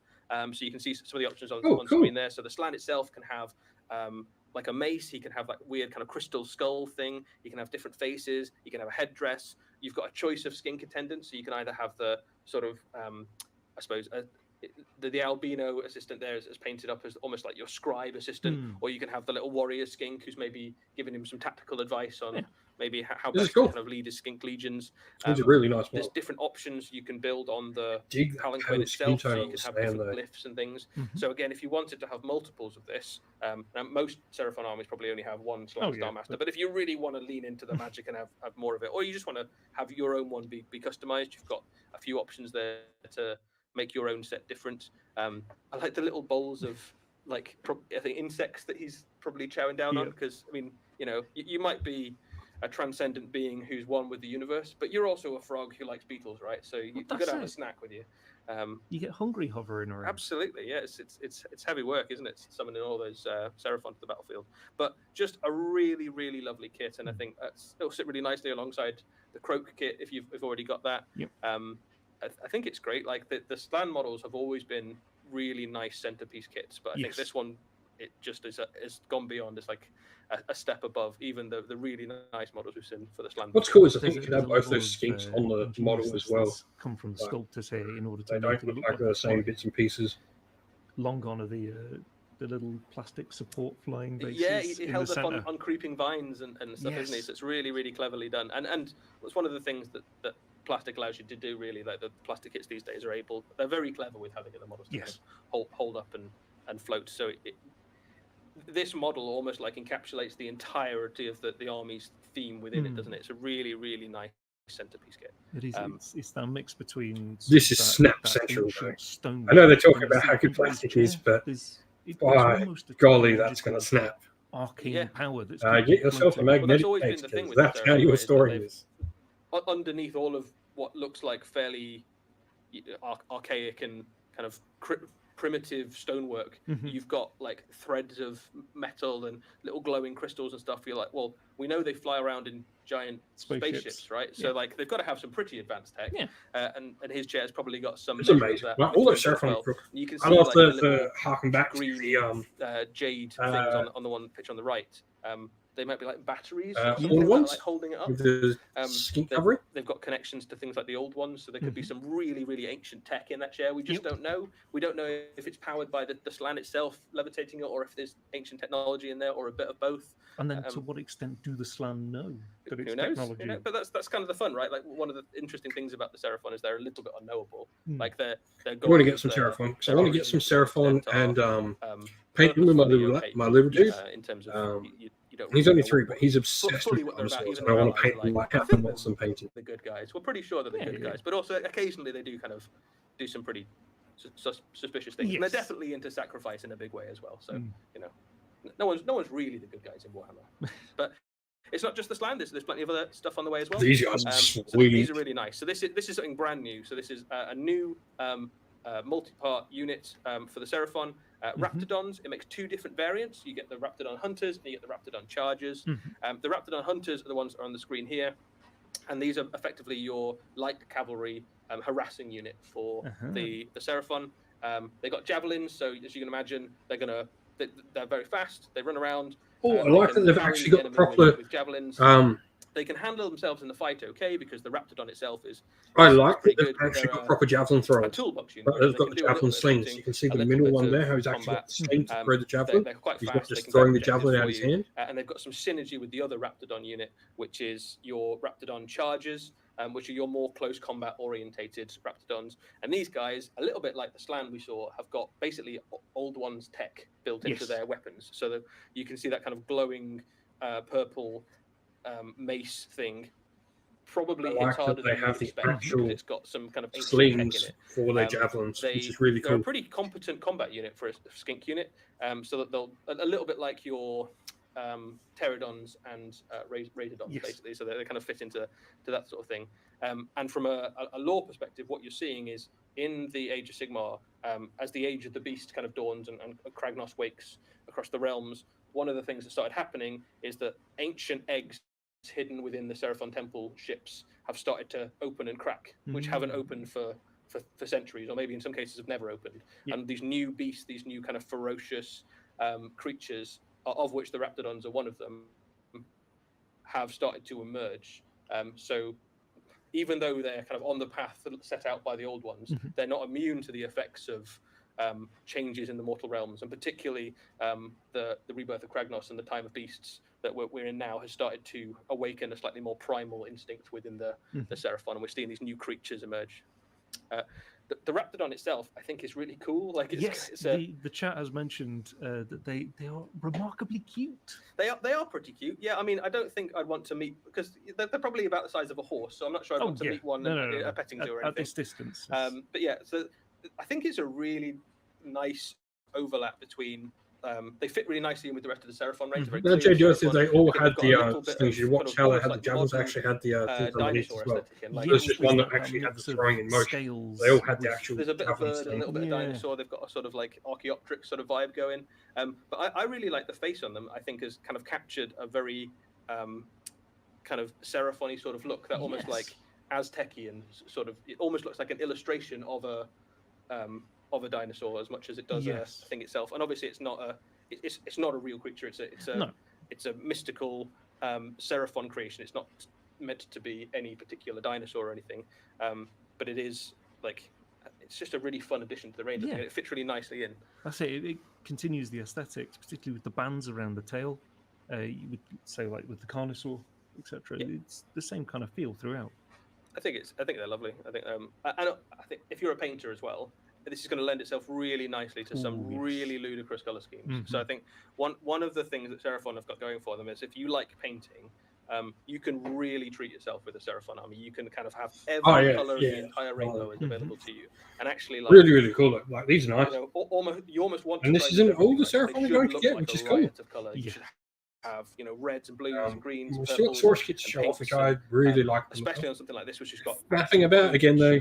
There's no reason you couldn't have this in ridiculous amounts of color if you wanted to. But equally, if you want to get your army on the battlefield very quickly, there's a lot of texture on there. So something like a contrast paint would get this done very quickly. And the Skink Rider himself, it's intriguing to see. Horus Warriors, amazing. They're almost sitting up. Yeah, so, I mean, standing on the back. One with their mounts. I mean, that's always been a thing within the Seraphon and the Lizardmen before them, is that the riders have traditionally been almost like predestined to ride the beast that they ride.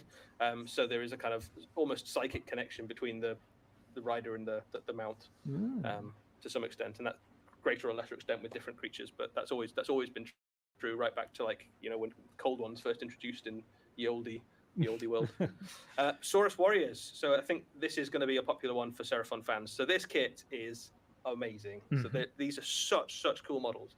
The Saurus Warriors that we've got at the moment have been with us for quite a long time. They're quite cool models, but I think this kit just like turns it up to 11. These are absolutely stunning. I think for me, these now look like the Saurus Warriors that I always imagined Saurus Warriors looked like. When you see them in the artwork and you see them, like, you know, ripping Chaos Warriors in half. And what do you think of the new Saurus? Cavalry, and they're kind of combining that look of absolute apex predator. That's it. There's a real brutality to the way they're hunched now, and the way that it's like a power in the shoulders and the way they're moving their arms. They look like they're going to wreck you.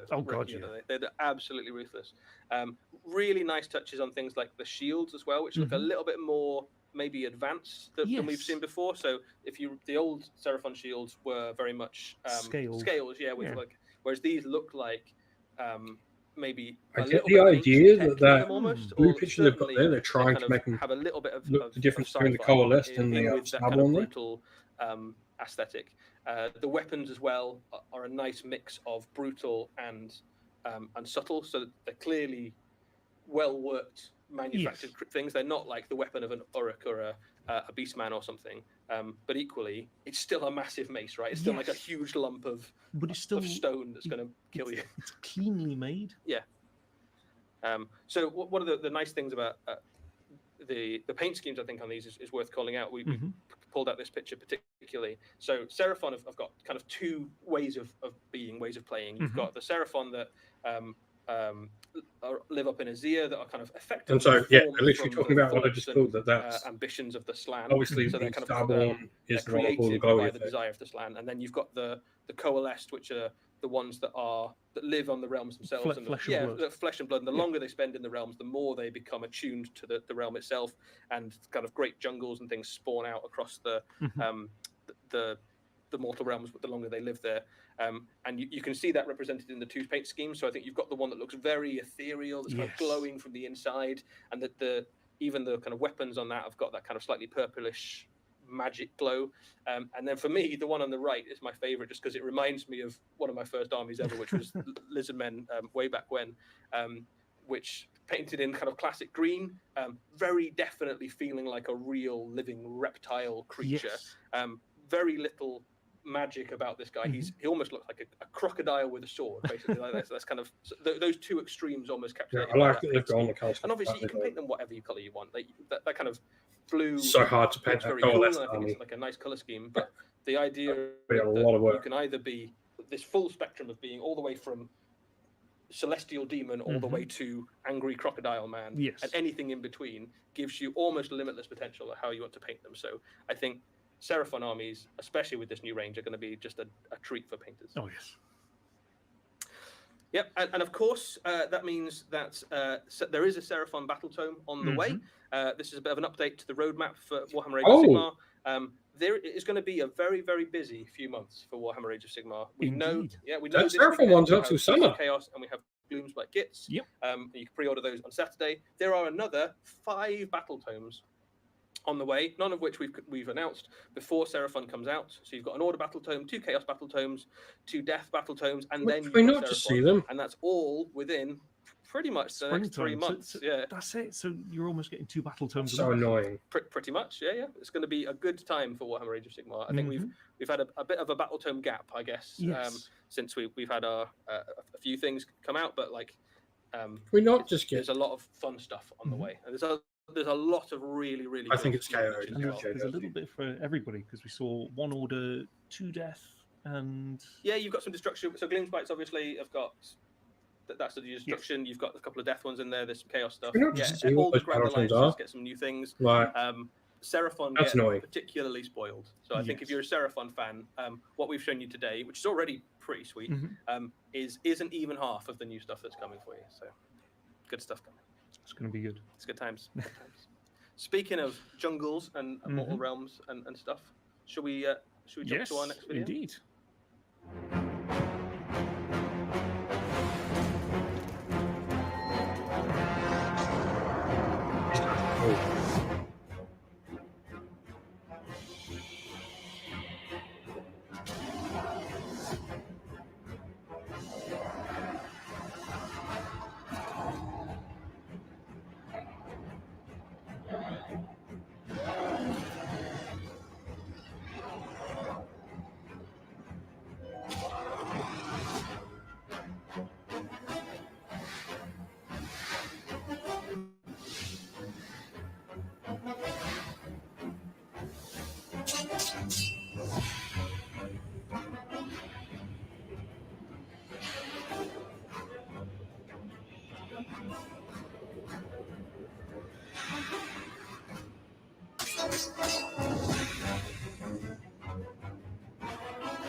cool, these guys.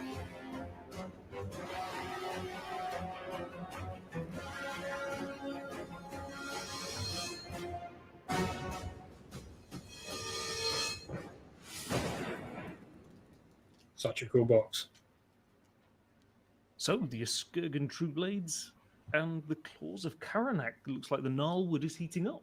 Yeah, so this is Blood. We just got werewolves broken shift, Set so for I'll see you Warcry, later, mate. Warhammer Age of Sigmar Warcry, and it is one of the bloodiest box sets we've ever done. So you've got the Followers of Khorne versus a new vampire warband, but a really fun spin on both angles of that, both sides of that. So let's look at the vampires first. So this is a Soulblight Gravelords, a Skurgan True Blades, and these are a monastic order of vampires who effectively try and follow a very strict regime to deny the hunger. To deny that kind of like unnatural urge to consume blood. But you know, they're still vampires. They're still very much Soulblight. They try to be as I suppose unbestial as possible, but it doesn't always work. Occasionally, they still give in to the hunger. They're still very, very competent warriors. They still have all the strength, the unnatural resilience that you expect of really interesting, different angle on the Soulblight. Like everything we've seen so far has still been very much within that kind of old school, armored vampire, noble aristocrat kind of Von Carsten spin, right? So like it's almost like a medieval vampire that lives in a castle and is surrounded by bats, and you know, to some extent. And these take that in a really different direction. So we know that the mortal realms is this vast, sprawling scope of loads of different cultures and worlds and realms and ways of living. And these just give you a sort of insight into one of the ways that vampires kind of manifest within that setting. So very, very different from something like the Von Carstens or the Blood Knights or something. A slightly, kind of more Eastern sort of angle on them, but really, really cool models, and just out of nowhere, I think as well. That's it. You can see from the aesthetics, as you've said, they're very different from anything else we've seen before. I love the Chinese style glaives. I think they were sort of elves from the very grace in them. Yeah, I mean, we know that reminds me of Guan Yu out of Dynasty Warriors. There's that kind of natural look, if they always look a little bit wasted, right? Don't forget, if you We are know watching, that to vampires drop are a like fundamentally on the part video. of the undead forces, Helps so everyone come they, find us while we're live next they time are or effectively this time. like living cadavers that are kind of walking around and draining the blood of mortals, that sort of thing. So there's a couple of models in this that are worth calling out.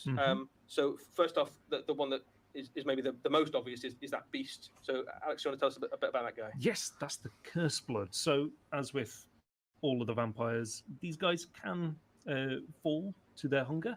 And when they do, they become one of these curse bloods. So they gain that kind of bestial features in the same way that, another might turn into a Vargskir.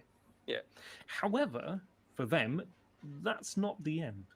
Because these guys have such a measure of willpower, sometimes they can come back. Well, Bruce, it's supposed to be And that's because, what like, as it's saying, these guys sort of try not to give in. That's the pariah.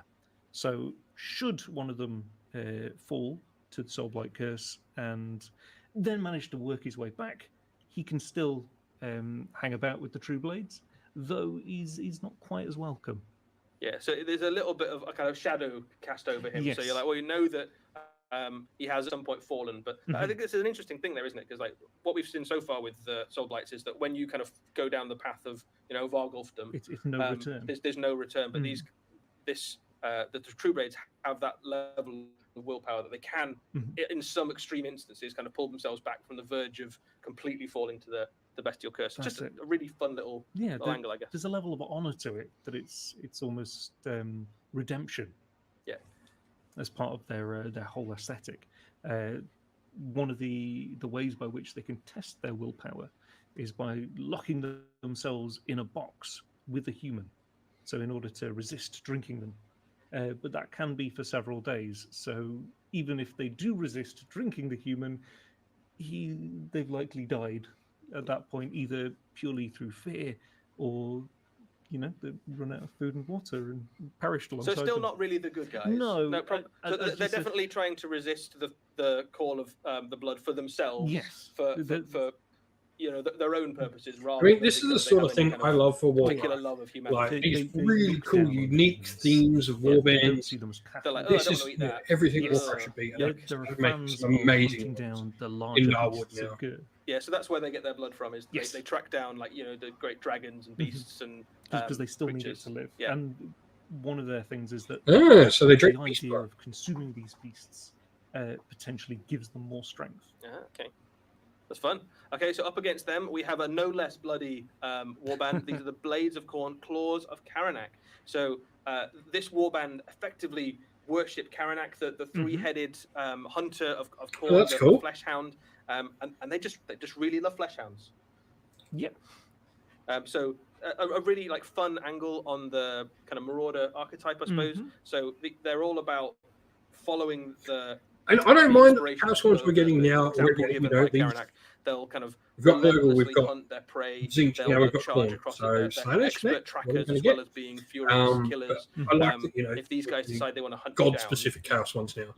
They're pretty much going to. That's it. We've got the realm-specific chaos. We've had, generic chaos and some it doesn't matter interesting where you chaos are, in how like the far you can Tarantula run or Sprue. how fast you can run. These guys will eventually find you. And when they start to, as all Chaos Warbands do, occasionally fall to spawndom sort of thing, or kind of start to be over-gifted perhaps by the powers of Chaos, they start to kind of resemble the aspect of the thing they worship. So that that beast at the bottom left, do you want to tell us a bit about that guy? That's the Hound of Wrath. So this is basically a Romero, cool. I mean, that's what I've been painting today. Earlier in the stream, given too many gifts of painting chaos, he's kind of decided to just, rather than wield the weapon, just run forward on all I've got that fours. to paint up, and I've got almost kind of a morphing couple other into a boxes of flesh Warcry hound, to paint up. Yes. I don't know. We don't. It's Um, not really clear. Warcry is definitely going to be something we're doing a lot more of on the but channel certainly, this like, year. He wouldn't Absolutely mind love if that was Warcry. the end outcome. But That's it's become one my of those favourite things game, I that think, if you from are a GW. leader of a warband, you embody kind of the beliefs of the warband. So you see it with Dark Oath, etc. As the warband grows bigger, more successful, that the leader begins to change to embody their beliefs. And it's the same kind of thing that's happened here, that as these guys have got more powerful and they've gained more gifts, it's almost like a self-fulfilling prophecy, that as they get more powerful, the more they're believed in, the more powerful they get. Yeah, I think there's a really nice momentum to a lot of these models as well. Like they have that kind of running forward all the time sort of look. So multiple models in the Champion for warband these there are guys kind of has pushing so forward, much advancing, going on. or actually just in full sprint towards their I want enemy. to get that in way, shape, or miniature form. and just Yeah. look at him. There's a Up close, level 'cause of so much going on there with him. butchery. I don't know if that's obvious Yeah. for a Corn 8 group, but they've got cleavers, or they've got almost meat hooks for flensing. Yeah, they look like it's going to be a bloody fight, isn't it? I think they're a really nice kind of halfway house almost between your kind of blood reavers and your blood warriors as well. So you can imagine that maybe in the eyes of Khorne, these are slightly more respected than blood reavers, but maybe not all the way to blood warrior, kind of filling the kind of medium infantry gap in your Age of Sigmar army. And worth saying, both of these warbands as well, they'll come out first for Warcry in that box set, but they'll also be made available as units separately in future, and both of them fit into their appropriate army. So you can put your True Blades into a Soulblight force, and you can put your Claws of Karanak into a Blades of Khorne force. So they bolster the Age of Sigmar ranges for those two armies as well, which is pretty cool. And I think the main thing is they're just really cool models. The range really nice, getting like really more cool terrain established in this terrain here as well. On the Gurish terrain we've already seen this season for Warcry, particularly with this box set, there's a kind of fortification vibe to it. So you have a settlement. Now, obviously, we're in the Gnarlwood. Settlements don't last very long. You're relatively foolish if you're trying to build anything like stone, but something like a bamboo fort, you could probably cobble together, and it might last a week. So this is kind of the ruins almost of a temporary structure that's been put together that's you can use, mix in with the rest of your Warcry scenery. That's it, as you say, with the same trees, the same aesthetics as the rest of it. You can mix and match everything you've got from the previous box sets. I mean, I wouldn't be mixing and matching. I'd be simply using all and I think three it of the looks box like if you sets got together. enough of this as well, you could probably cobble together like a little fortification. So you could do, if you get a couple of these box sets, or if you get this box set and then later on you expand it with some of the scenery, you could probably start to build towards a fort. And we've seen some of the fortifications and buildings in some of the previous sets as well. So if you've been collecting all the way through this season, if you put it all together at the end, you could probably have a relatively funky looking little settlement on your full Age of Sigmar board if you wanted to. That's it. Really nice. Very cool. I think a really cool box set. I think Oh, quite there we go. unexpected as well. Oh, you can do them unhelmeted. Both of these warbands are a really interesting Khorne left champion field unhelmeted, isn't it? addition to He's Warcry a and the Mortal Realms. sweet model. It's great with these skirmish games. I think he's the best one. Lets us explore these It'd be little so much fun to paint. might not necessarily Like, get. There's still some flat areas on him, but to I think fill, he's a say, wicked model. 2,000 point army. There might not be enough of them. However, to put 8-10 of them on the table in Warcry is entirely doable. And if you really like them as well, like if you start your Warcry warband, you're like, actually, these are really cool. Nothing stopping you having a few multiples of those in your Soulblight army and leaning into that theme and having a few skeletons to accompany them as their foot troop sort of thing. Like you certainly could. I think one of like the cool things really like as well. You can lean into it a bit. Is nothing stopping you doing that? No, not at all. Cool. All right, well, very exciting. Hands of Thralls as well. Shall we move on and see what's next in our video list? Yes, though I think we're returning to the Gnarlwood. All right, so Underworlds. I don't know what we're going to see.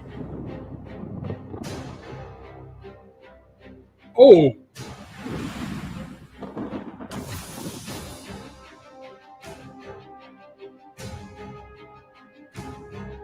This is slow.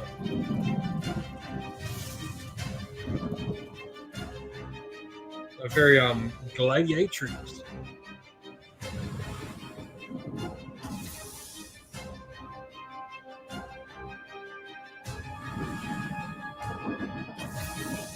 Oh.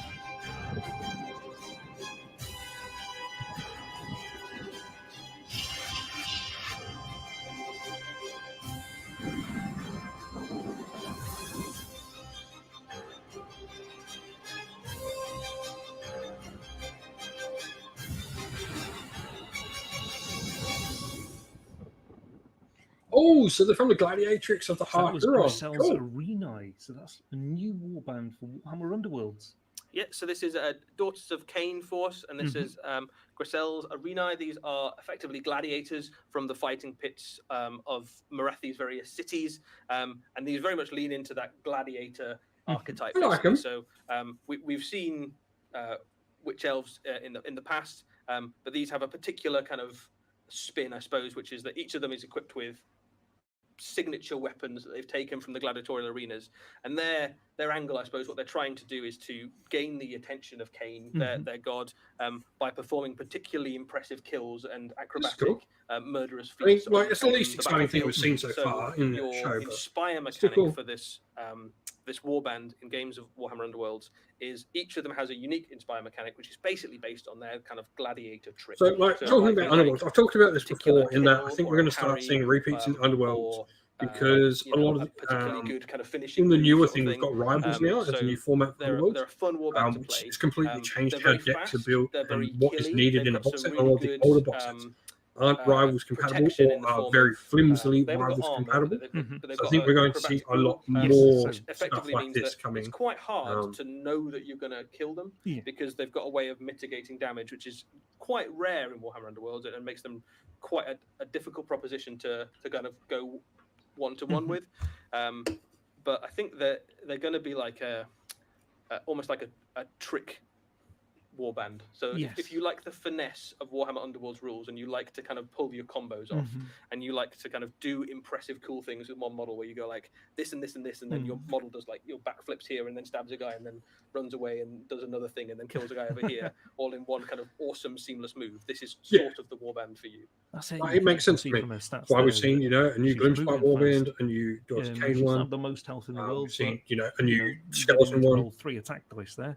Doing 2 damage. A new Chaos one, because even the Narwood Chaos dudes are the second sort of generic Chaos one, because we obviously have Kipara's Reavers quite as well. Kind of glass cannon that you'd expect from a warband with little armor.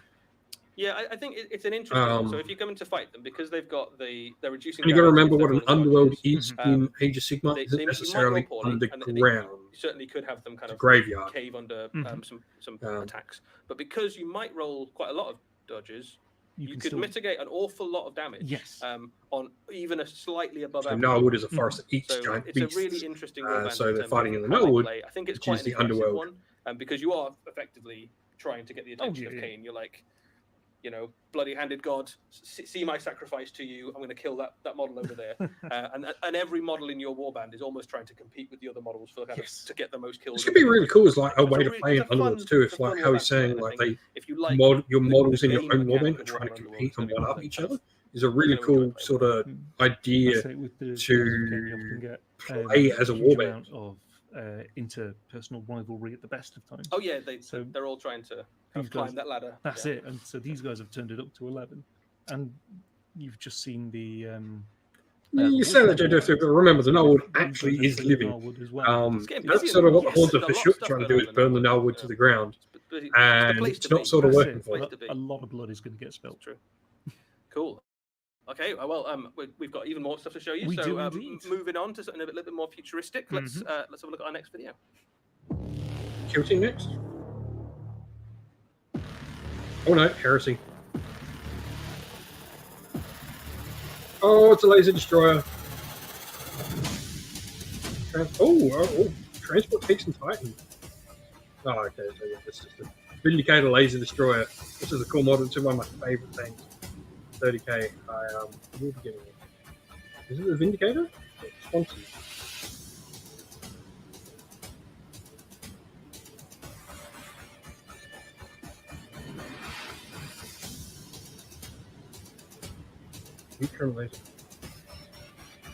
Sweet. So that was the Cerberus heavy tank destroyer. Cerberus heavy tank. Yeah, yes. So if your opponent's bringing tanks to your Horus Heresy games and you would really like to blow those tanks up, this is what you bring. It's got the laser destroyer. I thought it was a Vindicator at first. It's one of the deadliest kind of tank portable guns going in Warhammer the Horus Heresy. It is, I mean, you only have to look at it to sort of get the gist right. It is an enormous triple-barreled laser cannon on a Spartan. We've seen this model before in resin.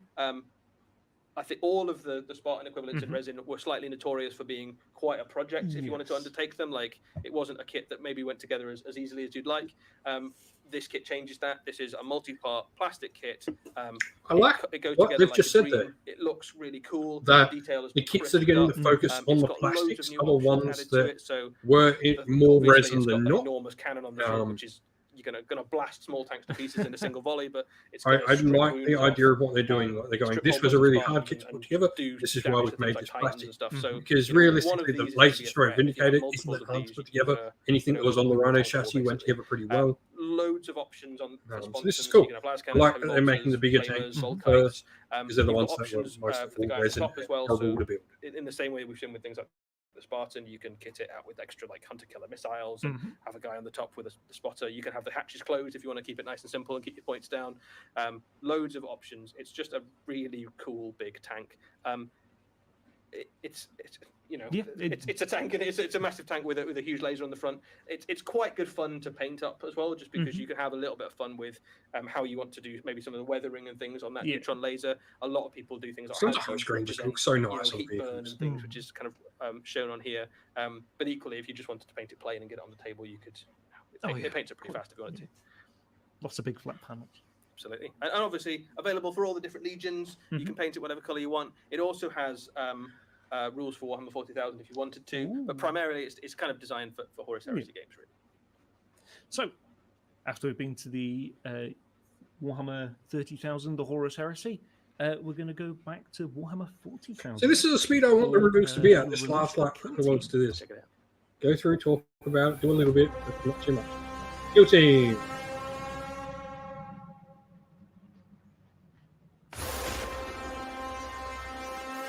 Here's a Adeptus Arbiter. Wow, they're cool. Oh boy. Let's Dark Elder. Cool.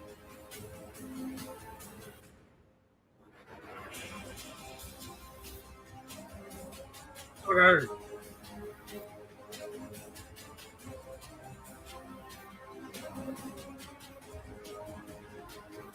Good.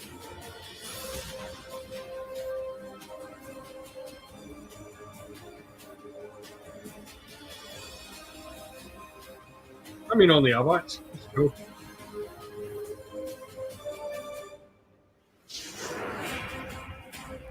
Oh, shackle. That's probably the end of the reviews. We'll wait to see whether this is it. That was killed. It seems like they've been speeding through this last bit. Two more times that have entered the Gallow Dark. Yeah, so this is a really fun box set. So Soul Shackle sees the Adeptus Arbites and the Drukhari facing off in the Gallow Dark. This is the latest expansion for the Kill Team into the Dark season.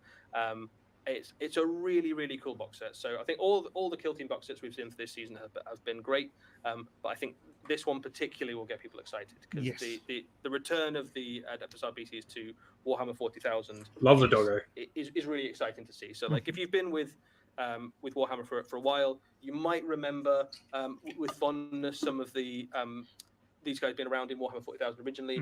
They're effectively like your special forces police force for Warhammer 40,000. That they aren't your kind of low-level planetary. That's what enforcers are for. Yeah, you got other guys to do this. Really This cool. is like the you send in if you've got like a really serious problem. So like you've got a rogue psyker on the loose across the galaxy and needs to be brought to justice, or you've got something like one of the planetary governors isn't paying his tithes properly and you need to just remind him how the law works, or something like that. This is like the worst crimes that Imperial citizens can possibly commit. You send these guys in to extract or to eliminate dangerous lawbreakers, basically. So they are utterly ruthless and completely without morals and utterly committed to. Yeah, I think I've got a couple of Arbites models somewhere. The Imperium. You mentioned the original Arbites are very much so Robocop. A lot of the arbitrators, as you can imagine, with shotguns are not overly concerned. You can still see the Robocop die at the end inspirations of them. in them.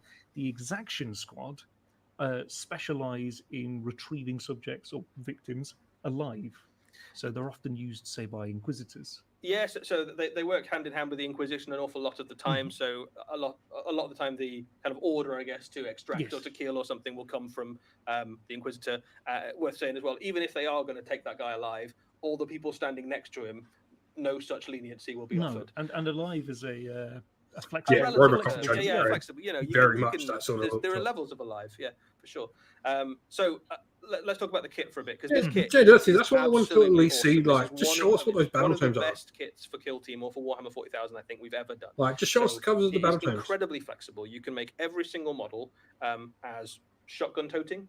You can have every single model in sort of your riot control shield and mace, which is pretty special.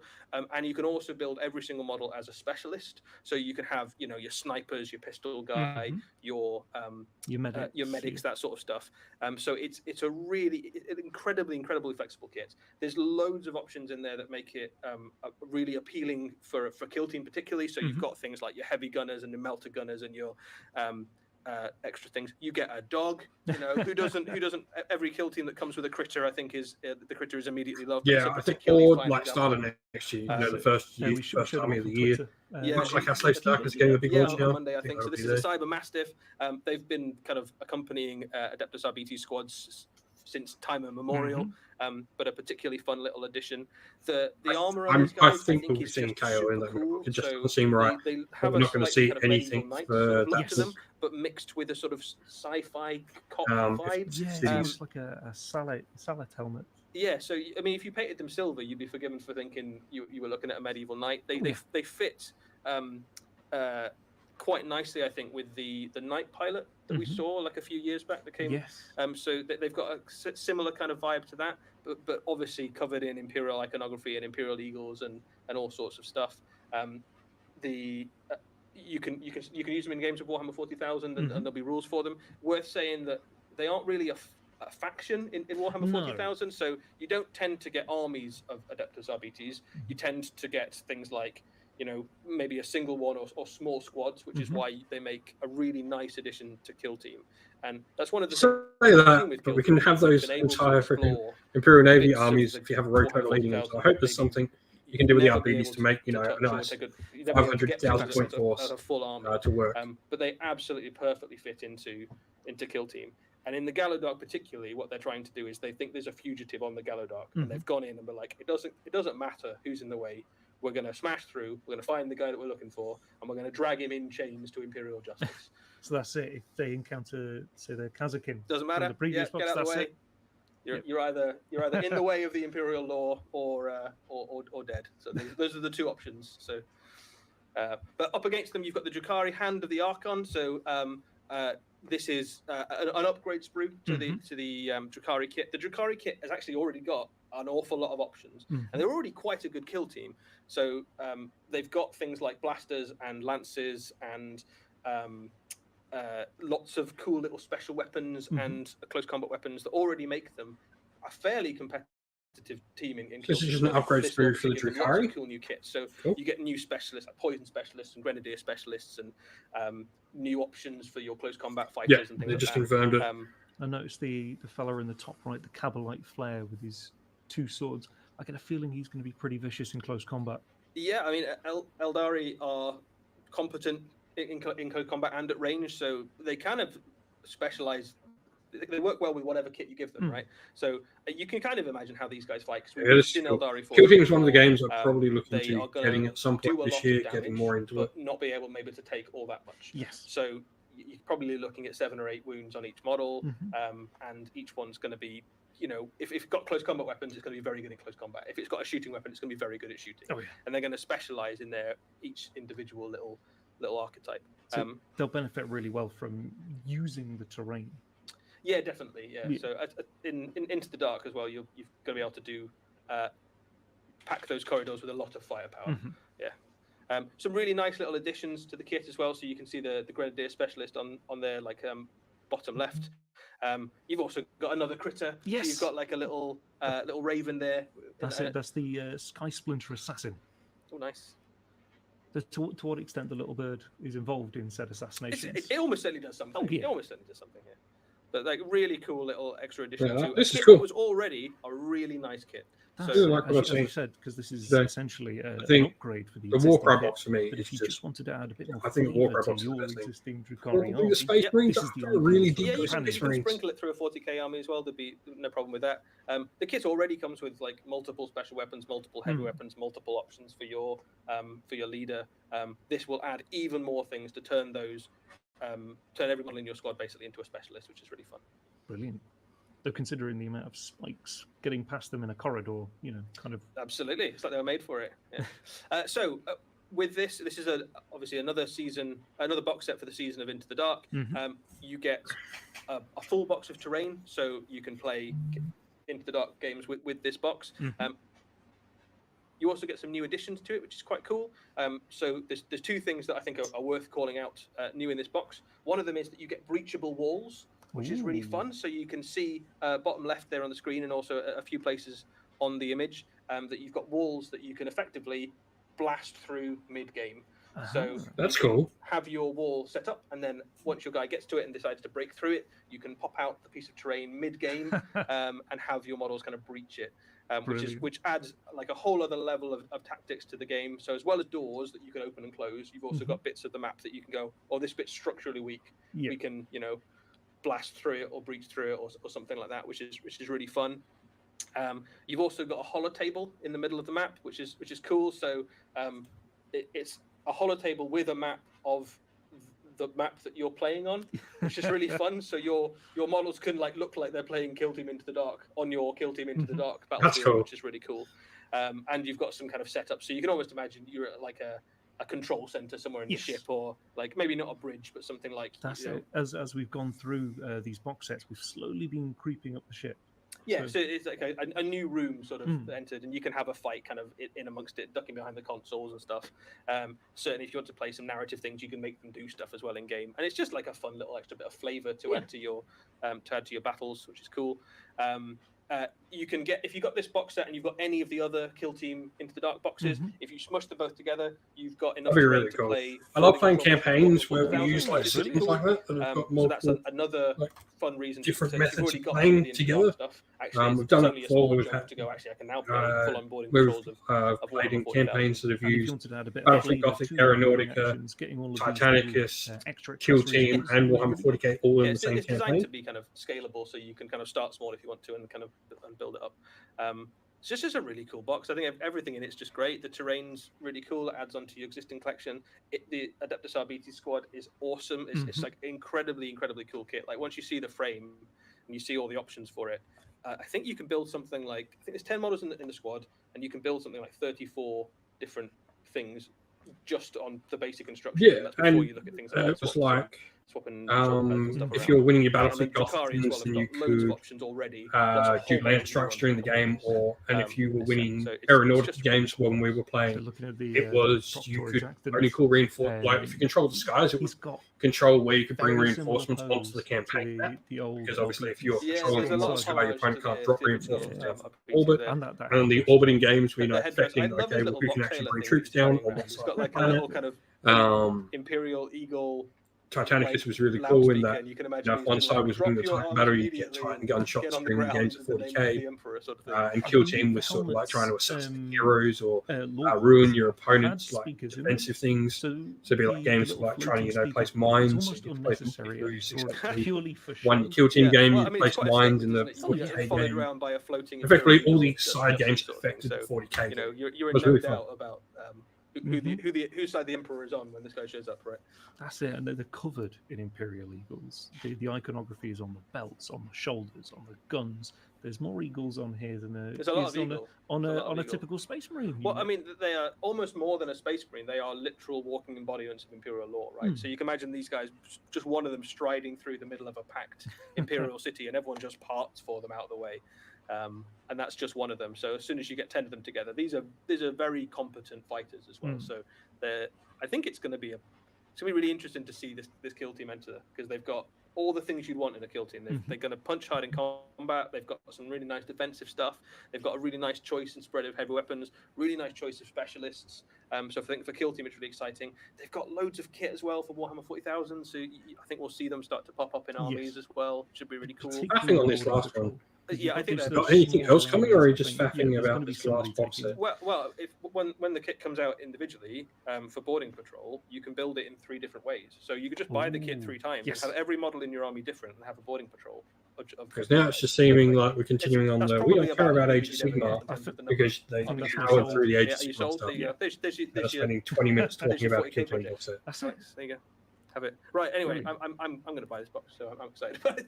I think it's wicked. Cool. What was your favourite thing, Alex? I think Are we done? I think we are done, by the way. Yes. That's what we got. I think the RBTs are just going to have to cinch it for me.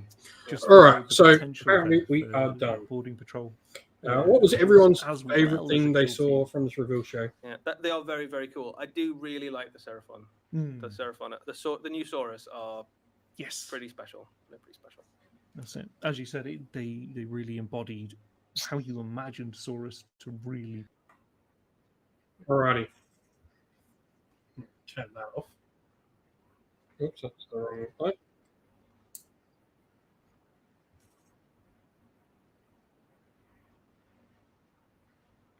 Yeah, lack of summer battle tomes being shown off was quite a shame.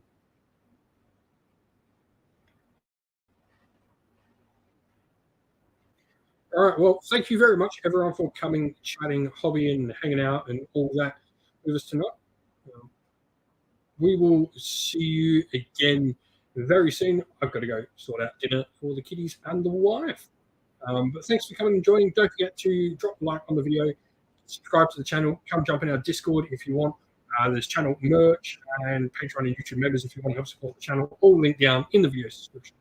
I'll see you all again real soon. Thanks for coming out.